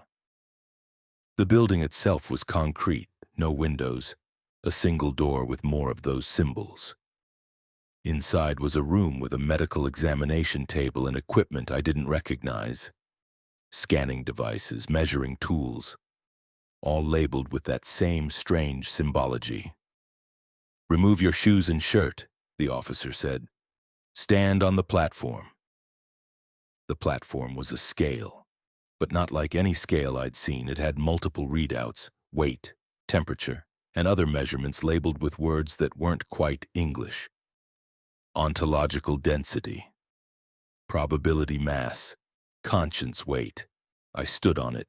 The officer typed commands into a computer. The scale hummed. I felt a tingling sensation like low-voltage electricity passing through my body. The officer said. "Mr. Wright, when did you last make a significant life decision?" "I don't know.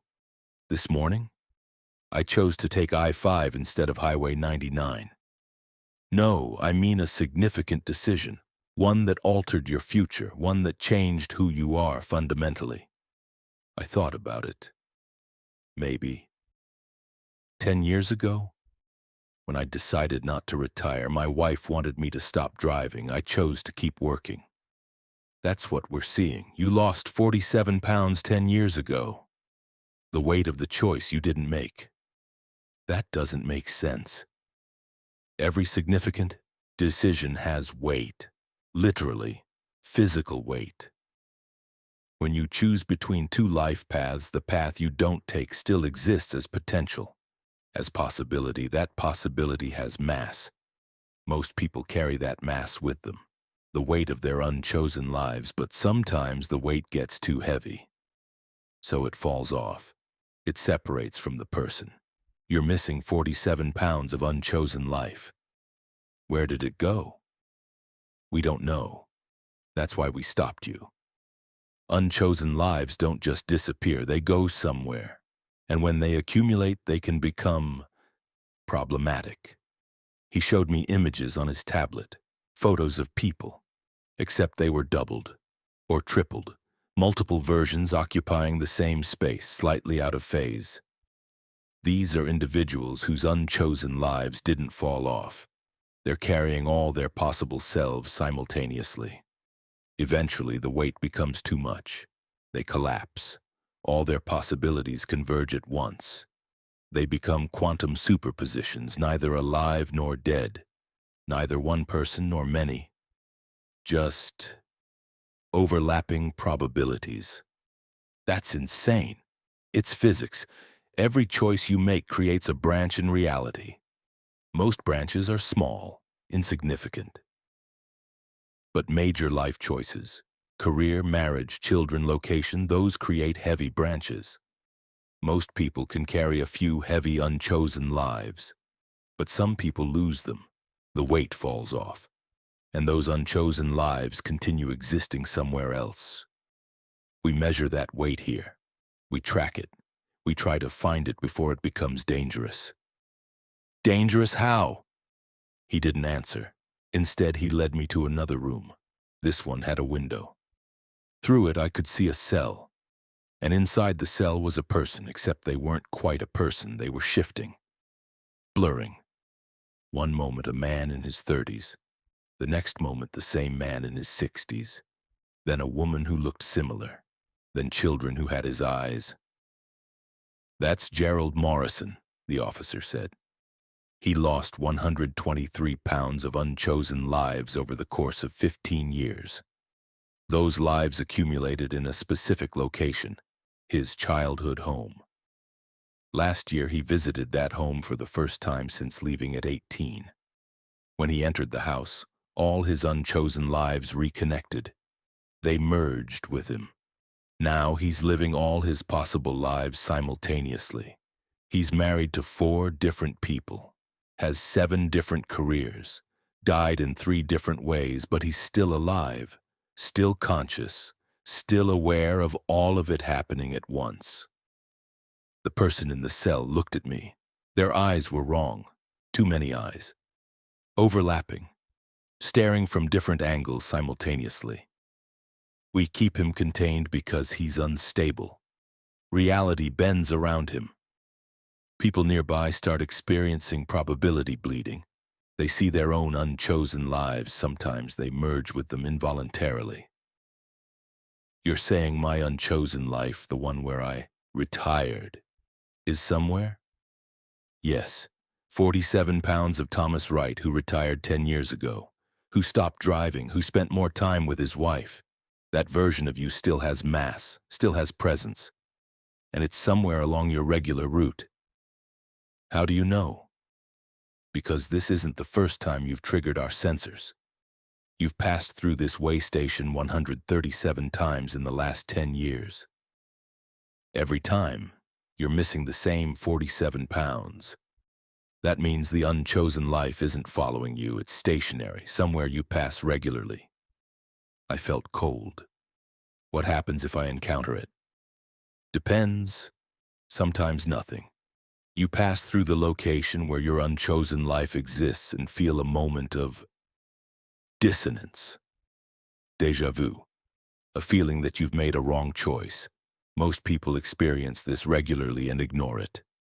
And sometimes the unchosen life is strong enough to merge, to pull you into it. You stop living your chosen life and start living the unchosen one, or you live both simultaneously. Superposition, like Gerald. He pulled up another image, a photo of a semi-truck, mangled, torn in half. This was David Patterson, independent operator. He lost 92 pounds of unchosen life, the version where he didn't become a trucker. That version accumulated at a truck stop in Nevada. Last year, David stopped at that truck stop. The unchosen version merged with him while he was driving 70 miles per hour. His chosen self was driving the truck. His unchosen self was sitting in an office 3,000 miles away. Both realities tried to exist simultaneously. His body couldn't process the contradiction. He had a seizure, lost control. The truck split in half, as if reality couldn't decide which version was real, so it compromised by making both partially real. Jesus Christ. We need you to help us locate your unchosen life. Where do you feel the strongest sense of wrong choice? Which part of your route feels most heavy? I thought about it. There was one spot, exit 217 on I-5, near a rest area I'd stopped at regularly for 25 years.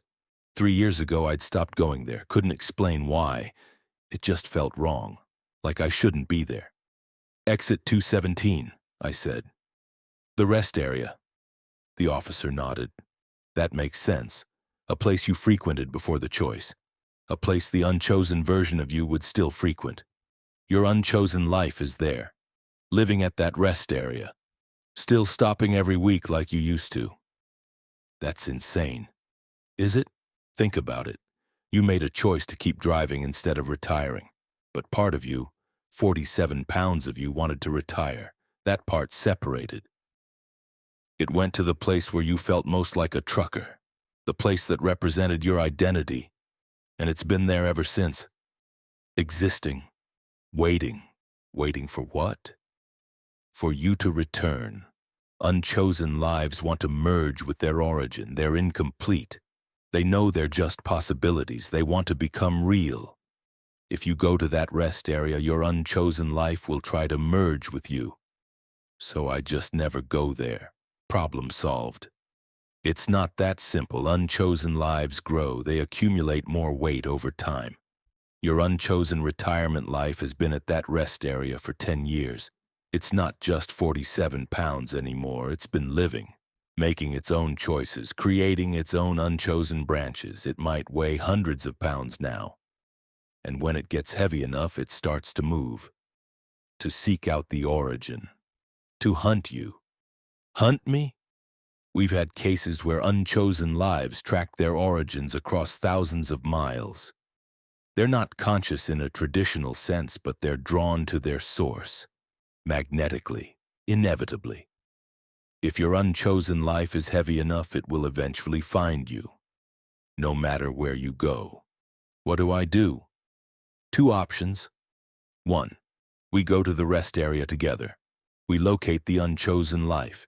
We attempt a controlled merge. You experience both lives simultaneously for a brief period, then choose which one to keep. The other dissolves. And if I can't choose, then you end up like Gerald, superposition, living all possibilities at once. What's option 2? We eliminate the unchosen life. We have tools that can dissolve possibility mass.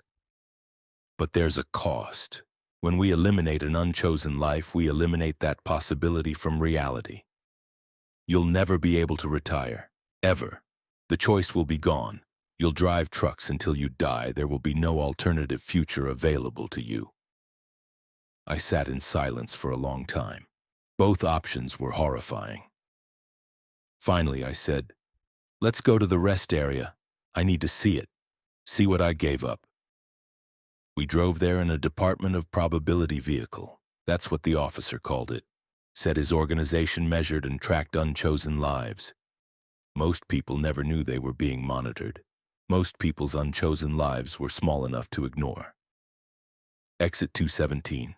The rest area looked exactly as I remembered. 12 parking spaces, bathrooms, vending machines, picnic tables. "Do you see it?" the officer asked. "See what?" "Your unchosen life." I looked. At first, nothing. Then, there, in parking space 7, a shimmer, like heat distortion. And inside the shimmer, a truck. My truck.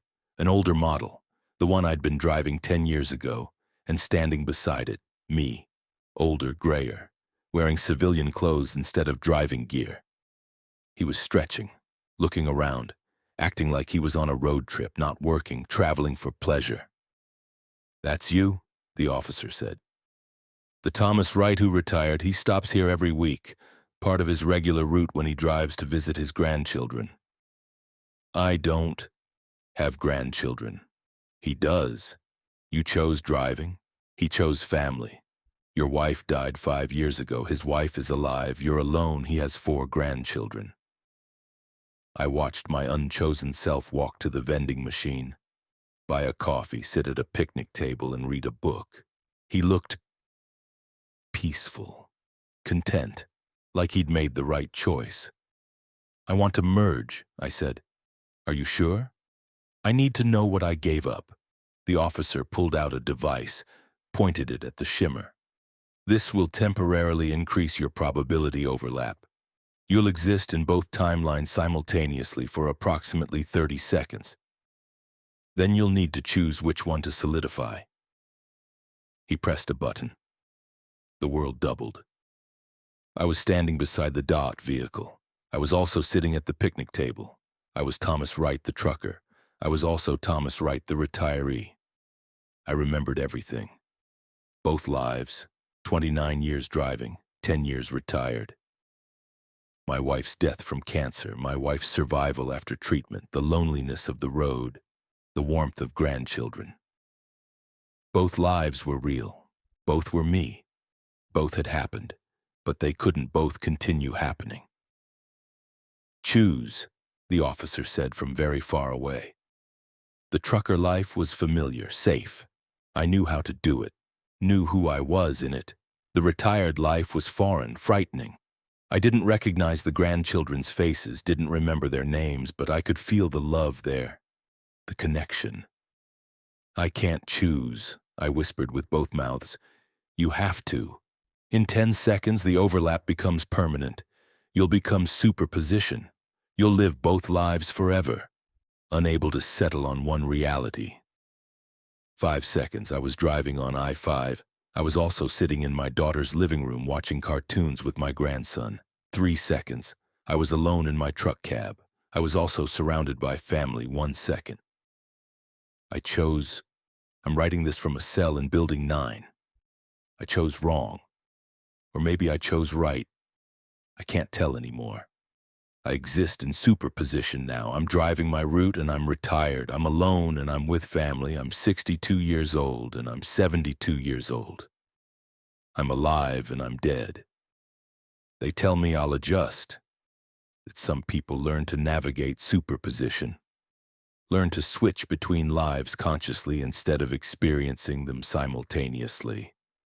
But I don't think I will.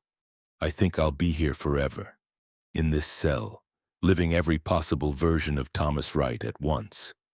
All my choices and all my unchosen lives converged into a single quantum state. The officer visits sometimes, checks my weight, says I'm up to 300 pounds of possibility mass now. Says I'm accumulating new unchosen lives even while contained. He says eventually I'll reach critical mass. I'll become a probability singularity, a point where all possible Thomas Wrights exist in the same space, past, present, and future. Every choice, every outcome, every version.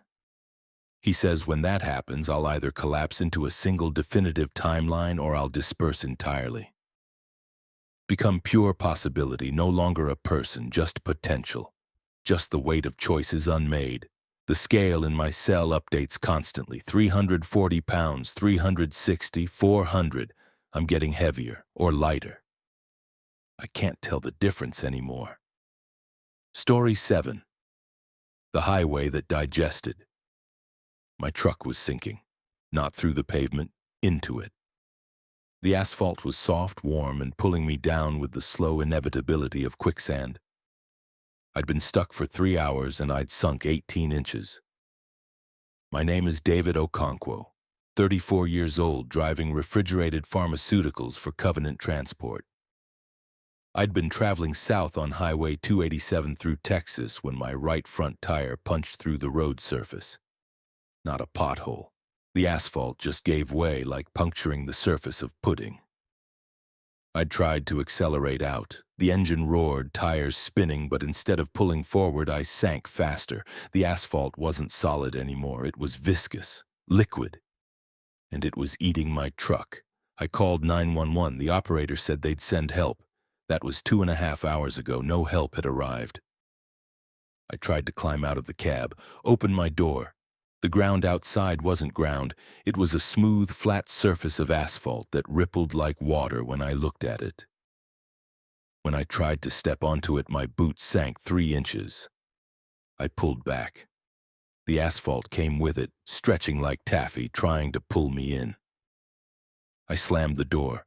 The truck lurched, sank another 6 inches. I was tilting forward now. The hood was lower than the cab, and through my windshield I could see the asphalt rising, crawling up my hood in slow, deliberate waves, not flowing, reaching. My CB crackled. Breaker 19, this is southbound Nighthawk. Driver sinking on 287. I'm about 12 miles north of your position. Do you copy? I grabbed the mic. Copy, Nighthawk. I'm sinking. The road it's not solid anymore. I know. I've been driving past stuck vehicles for the last hour. 15, maybe 20 trucks, all sinking. Different rates. Some are almost completely submerged. What's happening? I don't know. The highway is acting like it's alive, like it's... He paused. Like it's eating. I looked at my side mirror. Behind me, I could see another truck. I hadn't noticed it before. It was at least 100 yards back, but sinking faster than me. Only the top of the cab was visible. As I watched, it went under completely. The asphalt closed over it like a mouth. Oh, God, I whispered. Nighthawk, I just watched a truck get swallowed. I know, I've seen it too. Whatever this is, it's not natural. The highway is digesting. I've been tracking the trucks I pass.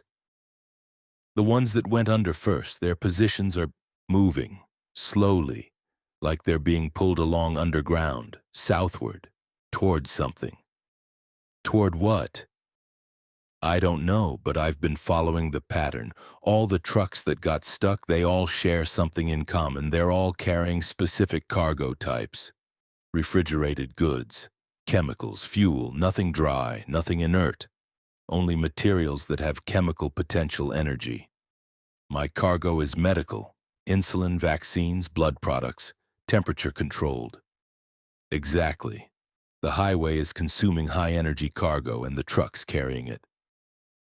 My truck sank another 4 inches. The asphalt was over my front bumper now, creeping up toward the windshield. How do I get out? I asked. I don't think you can. I've been trying to help. I threw a rope to one driver. When he tied it to his truck and I pulled, the asphalt pulled back like it didn't want to let go.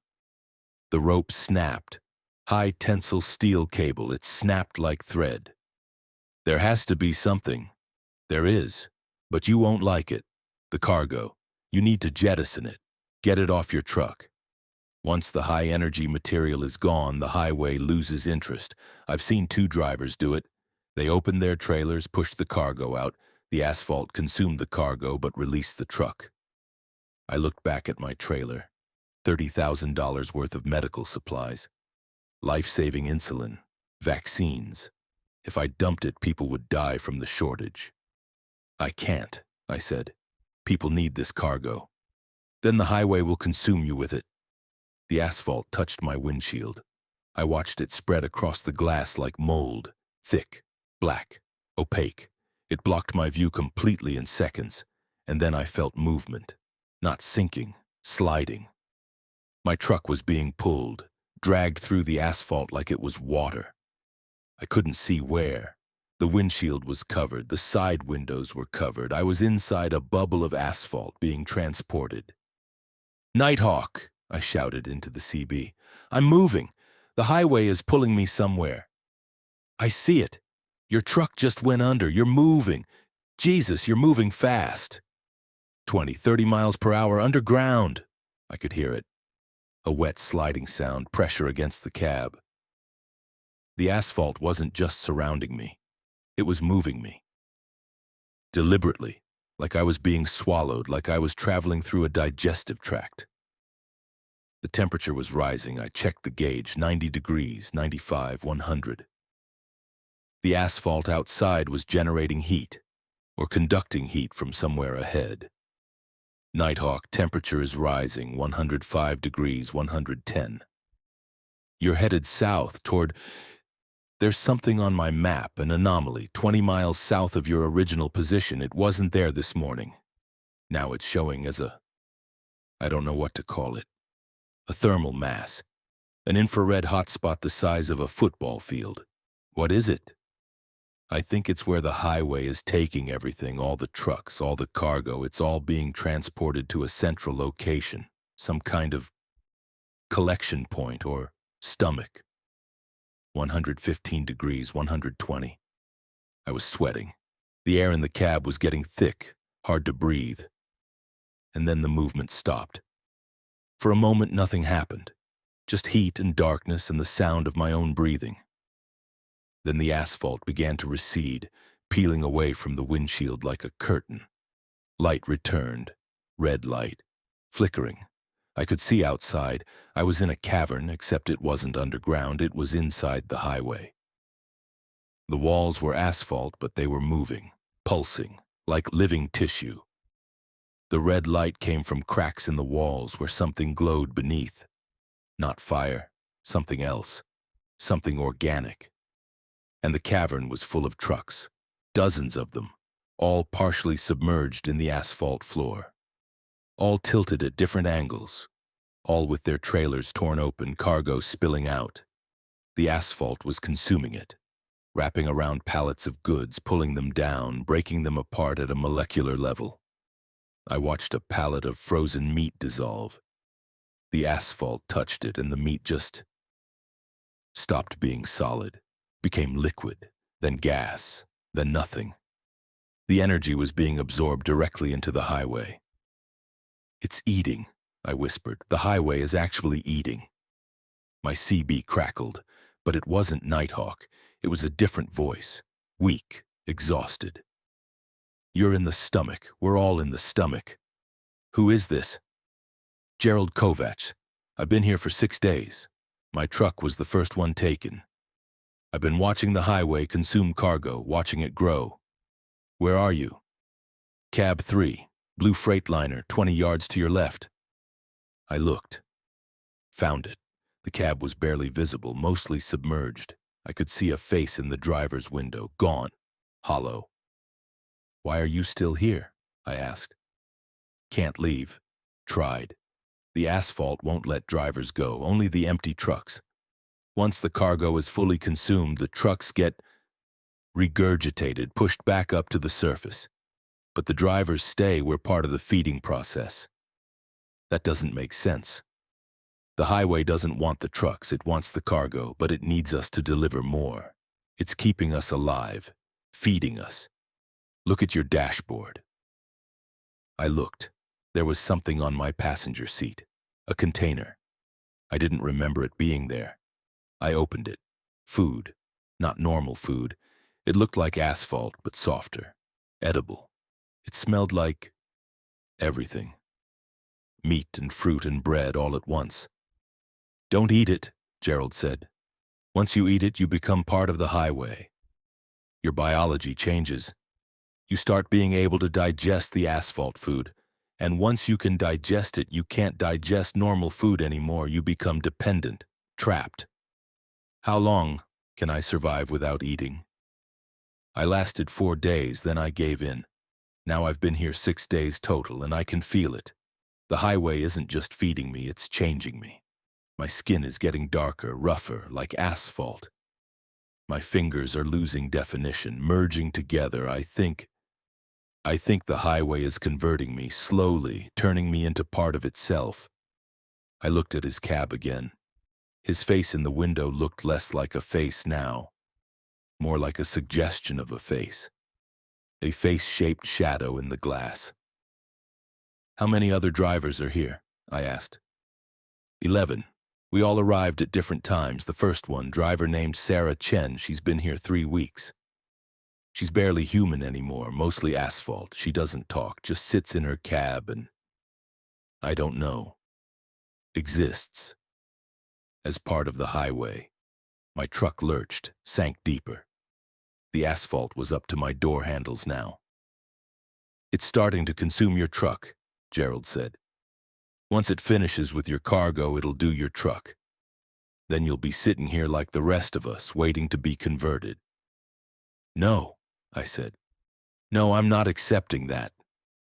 I grabbed my emergency toolkit. Inside, road flares, a knife, a flashlight, and a small pry bar. Not much, but something. I looked at the cavern walls, the pulsing asphalt, the cracks where red light showed through. Gerald, I said, what's behind the walls? What? You said the highway is growing. It's consuming energy from the cargo. That energy has to be going somewhere, has to be powering something. What's behind the asphalt? I don't know. I never thought about it. The red light, it looks organic, like tissue, like... I paused. Like we're not inside a highway. We're inside something that's pretending to be a highway. I grabbed a road flare, lit it. The cavern filled with bright red light. The asphalt walls reacted. They pulsed faster, like a heartbeat, like they were agitated. I threw the flare at the wall. It stuck. The asphalt didn't consume it. Instead, the wall blistered, pulled away from the flare like burned skin. And in the gap, I saw it. Not asphalt, not road construction. Flesh, red, wet, living tissue, veins, membranes, a biological structure that had grown up through the earth and replaced the highway from underneath. Oh my God, Gerald whispered. The highway. It's not possessed, it's not magic, it's alive, it's an organism. It replaced the actual highway, grew over it. We've been driving on a living creature for miles, maybe hundreds of miles. I threw another flare, another blister, more exposed flesh. The entire cavern convulsed. The asphalt floor rippled, all the trucks rocked. From deep below I heard a sound, not mechanical, not geological, organic, a groan, a roar. The sound of something massive and alive reacting to pain. You're hurting it, Gerald said. Stop. If you hurt it, it might. The floor opened beneath me. Not gradually, instantly. My truck dropped. I fell through layers of the creature, through false asphalt, through muscle tissue, through cavities filled with digestive fluids and half-dissolved cargo. I glimpsed other chambers, other caverns, hundreds of trucks, some from decades ago, ancient models, rusted, empty. The drivers long since converted into asphalt flesh hybrids that lined the walls like polyps. I fell for 17 seconds, then hit water. Not water, something thicker, warmer. I was in a liquid-filled chamber deep inside the organism. My truck was still intact, somehow. The cab was sealed, but I was submerged in something that was slowly eating through the metal. My flashlight showed the chamber walls.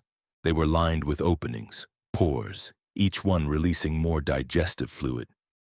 And in the fluid, I saw shapes, organic shapes, structures that looked almost technological, almost purpose-built. This thing wasn't just eating, it was processing, breaking down the cargo at a molecular level and using the energy to grow, to build, to evolve, and it had been doing this for years, maybe decades, growing along Highway 287, replacing the road bit by bit, consuming trucks and cargo, incorporating drivers into its structure, expanding. How long until it reached the next highway, the next city? My CB was dead. The water had shorted it. I was alone, trapped in the stomach, the real stomach of a creature that had masqueraded as a highway. The digestive fluid reached my windows, started seeping in through the seals, burning, acidic. I had maybe 5 minutes before the cab was compromised. I grabbed my knife, cut through the back wall of the cab into the sleeper compartment, kept cutting into the trailer, the insulin, the vaccines, all ruined by the fall. But the insulated containers were still intact. I emptied them, climbed inside one. It was refrigerated, temperature controlled, insulated against extreme heat and against acid. I sealed myself inside. The container was designed to maintain temperature for 72 hours. If the organism's digestive process took longer than that, the container would protect me. If.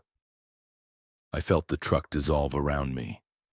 felt the container sink as the metal superstructure was consumed, felt the creature processing everything, converting matter into energy into growth. Hours passed, maybe days. The container held. Then movement, upward. The organism was eliminating waste, pushing indigestible material back toward the surface. I was waste now, undigested cargo. I felt pressure, constriction, peristalsis. The container was being pushed through the creature's elimination system, up through layers of tissue, through the false asphalt, through the road surface, and then light. Real light. Sunlight. The container broke through the highway surface and rolled onto the shoulder. I opened it, crawled out. I was back on Highway 287, 20 miles south of where I'd originally sunk. The road looked normal, solid, like regular asphalt, but I could see it now. The slight pulse, the faint movement. This wasn't a road, this was skin. This was the surface of something vast. I started walking, north, away from the thermal mass, away from the feeding cavern. I passed 11 trucks partially submerged, empty, the drivers gone, converted or eliminated. It took me 6 hours to reach a rest stop, real rest stop, not part of the creature. I called 911, tried to explain. They sent psychiatric evaluation instead of rescue. I'm writing this from a hospital room in Amarillo. They think I had a breakdown, heat exhaustion, dehydration, hallucinations. But I know what I saw, what I experienced. Highway 287 in Texas is alive, it's feeding, growing, and it's patient. How many highways are like this? How many roads have been replaced by organisms we mistake for infrastructure? How many drivers have been consumed and incorporated into the network? I don't know, but I'm never driving Highway 287 again. And I watch the asphalt now, all the time, watching for the pulse, for the signs that the road beneath me is breathing. Story 8. The Mirror Convoy. I'd been following myself for 43 miles when I noticed my mirror truck's trailer had my license plate. Not similar, identical. Including the registration sticker that expired last month. Including the crack in the plastic from when I backed into a post in Denver. My name is Sarah Mitchell, 55 years old, 26 years hauling LTL freight for Old Dominion. I'd picked up the tail, or noticed I was the tail, it was hard to say, just after midnight on I-80 through Nebraska. A truck matching mine exactly. Same model Freightliner Cascadia. Same paint scheme. Same everything. At first, I'd assumed coincidence. Lots of trucks look similar, but then I noticed the details. The dent in the driver's side door from the parking lot incident in Kansas City. The missing mud flap on the right side that I'd been meaning to replace. The specific pattern of dirt on the trailer, it was my truck. But it wasn't. Because I was in my truck, I tried speeding up. The mirror truck matched my speed. I tried slowing down. It slowed with me. I tried changing lanes. It changed lanes, maintaining exactly the same distance. Then I noticed there were more. Not just one mirror truck. 6 of them. All identical to mine. All following in perfect formation. All maintaining the exact same speed and distance from each other. A convoy of myself. All heading east on I-80, I grabbed my CB. Breaker 19, this is eastbound Old Dominion, mile marker 347. Is anyone seeing what I'm seeing? Silence. Then, eastbound Old Dominion, this is eastbound Old Dominion, I see it too. The voice was mine. Same pitch, same accent, same inflection. Who is this? I asked. I'm you, in the truck behind you, or you're me, in the truck ahead of me. I'm not sure which of us is the original anymore. I checked my mirrors. The second truck in the convoy flashed its lights twice, confirming. That was the truck the voice was coming from. This isn't possible, I said. I thought the same thing. 40 miles ago when I noticed you, except I've been thinking, what if we're not following each other? What if we're all driving to the same destination and just happen to look identical? That doesn't explain the license plates, the identical damage, A third voice cut in. Also mine. It's not coincidence, we're duplicates, I've been analyzing it, we're not just similar, we're quantum clones. Identical copies occupying slightly different probability spaces. Usually, quantum clones can't exist in the same physical location. The universe prevents it. But something about this highway, this specific route, it's allowing the improbable. It's letting all versions of Sarah Mitchell exist simultaneously. A fourth voice. I have a different theory. We're not clones, we're echoes, time echoes. I'm you from 6 hours ago, or 6 hours ahead. The highway is looping time somehow. We're all the same Sarah Mitchell from different points in the same journey. That doesn't make sense, I said. If you're me from 6 hours ago, you should be behind me in time, not space. Unless time and space are converging. Unless the highway is folding temporal distance into spatial distance. Every mile we drive is also an hour we travel through time. We're all driving the same route, just at different temporal positions, and the fold is bringing us together. A fifth voice. You're both wrong. We're not duplicates or echoes, we're fragments. The original Sarah Mitchell, whichever one that was, split, divided into multiple copies. Each copy thinks it's the original. Each copy has full memories. But we're all just pieces of the complete Sarah Mitchell, and we're driving toward a convergence point where we'll merge back together. I don't want to merge, the second voice said.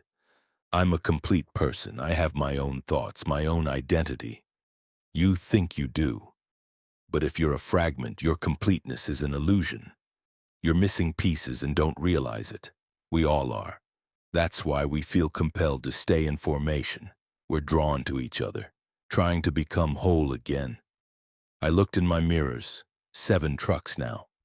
An 8th was appearing in the distance, gradually becoming visible. Then a 9th. The convoy was growing. How many of us are there? I asked. I've counted 17, one voice said. 23, another voice corrected. You're both wrong. I can see 48 trucks total. They're layered, occupying the same space but slightly out of phase. Most of you can only perceive the ones closest to your probability layer. I squinted at the convoy. She was right. When I looked carefully, I could see transparency. Multiple trucks occupying each position, dozens of Sarah Mitchells, all driving together, all slightly out of sync. What happens at the convergence point? I asked. I've been there, one voice said quietly. I'm you from 4 hours ahead. I reached the convergence point. It's at mile marker 412. There's a rest area. When you pull in, you'll see all of us parked. Every version, hundreds of trucks, all identical, all parked in the same spot but not colliding, occupying the same space across different probability layers. What happened to you? I got out of my truck, walked to the bathroom. When I looked in the mirror, I saw all of us, every Sarah Mitchell, all reflected in the same mirror, all staring back. And I realized the mirror was the original. We're all reflections. We've always been reflections. We thought we were real, but we're just mirror images that somehow gained independence. And at the convergence point, we get absorbed back into the mirror. We stop being independent copies and return to being reflections. That's insane, I said. Is it? Think about it. When did you first notice the convoy? When did you first realize there were multiple yous? I thought back. It had been after I'd passed a truck stop, after I'd used the bathroom, after I'd looked in a mirror. Oh God, I whispered. You saw yourself in the mirror, and in that moment you split. The reflection gained independence, became a separate entity. And that entity saw itself in another mirror and split again. Each split creating more copies. All of us driving the same route. All of us convinced we're the original. But we're all just reflections that escape the glass. Mile marker 380, 32 miles to the convergence point. I'm not going there, I said. I'm exiting. Getting off this highway, I signaled, moved to the exit lane. The mirror convoy moved with me, not following, moving in exact synchronization. When I turned my wheel, they turned theirs. When I braked, they braked. We were linked. Moving as one organism, I tried to exit. My truck wouldn't let me. The steering wheel fought me. My hands were turning it, but the truck was going straight. Like the vehicle itself knew where it needed to go and wouldn't deviate. "You can't leave," one of the voices said. "None of us can. We're being pulled toward the convergence. It's inevitable." Mile marker 390. 22 miles to go. The convoy was massive now. I could see hundreds of trucks, thousands, all identical, all moving together, a river of Sarah Mitchells flowing east on I-80. And we were all scared. I could hear it in the voices on the CB, dozens of conversations. All versions of me talking to other versions, trying to figure out what was happening, trying to find a way to escape, all failing. Mile marker 400, 12 miles. The highway was changing, the asphalt was becoming reflective, mirror smooth. I could see the convoy reflected beneath us, but the reflection was wrong. In the reflection, the trucks were driving upside down. Or we were driving upside down and the reflection was right side up. I couldn't tell anymore. "We're entering the mirror space," one voice said. "The boundary between reflection and reality. It's thinnest here. That's why the convergence happens here. The barrier between the real Sarah Mitchell and her reflections is permeable." "Who's the real Sarah Mitchell?" I asked. "I don't know. Maybe none of us. Maybe she never left the bathroom at that truck stop 43 miles back. Maybe she's still standing there, staring in the mirror, and we're all just extended reflections. Projections of possibility spawned by a moment of self-observation. Mile marker 405, 7 miles. The reflective highway was beneath us and above us now. I was driving between two mirrors, and in both reflections I could see infinite Sarahs. Infinite trucks, stretching away into impossible distance, a fractal of myself. Each reflection containing reflections containing reflections. I was crying. All of us were crying. Hundreds of voices on the CB, all sobbing, all terrified, all unable to stop driving toward the point where we'd cease to be independent. Mile marker 410, 2 miles. I could see it ahead, the rest area. But it wasn't a rest area, it was a mirror, a massive vertical mirror standing in the middle of the highway. Impossible, a wall of glass reflecting the entire convoy back at itself. And we were driving directly toward it. "What happens when we hit it?" I screamed. "We don't hit it," one voice said calmly. "We enter it, we pass through, and on the other side we're not us anymore. We're just reflections again. Images in glass. No consciousness, no independence, just light bouncing at predictable angles." Mile marker 411. 1 mile. The mirror was enormous. I could see every truck reflected in it, every Sarah Mitchell. All driving toward our own images, preparing to collide with ourselves. Mile marker 412. The mirror was here. I closed my eyes, gripped the wheel, felt my truck pass through the glass, and I was standing in a bathroom at a truck stop on I-80, looking in a mirror, staring at my own face. Behind me, the bathroom door was open. Through it, I could see my truck parked outside, engine running, waiting for me. I'd been in here for 3 seconds, washing my hands, looking up at my reflection, that's all. 3 seconds, but I could remember the convoy, the drive to the convergence point, the mirror highway, all of it. Like a memory of something that hadn't happened yet, or had happened in the reflection while I stood here in reality. I looked at my reflection. She looked back. For a moment I thought I saw something in her eyes. Recognition. Fear. Like she was aware. Like she was pleading with me not to leave her trapped in the glass. Then the moment passed. She was just a reflection again. Just light bouncing. I dried my hands, walked out of the bathroom, got in my truck, drove away. But sometimes late at night, driving through darkness, I see them in my mirrors, the convoy, hundreds of trucks, all following me, all identical, all trying to warn me about something, and I wonder if I'm really the one who left the bathroom, or if I'm one of the reflections who escaped. And somewhere the real Sarah Mitchell is still standing in front of that mirror, staring while hundreds of her reflections live out her life in the world beyond the glass. I don't look in mirrors anymore. Not if I can help it. Because every time I do, I see the convoy, and it's getting closer.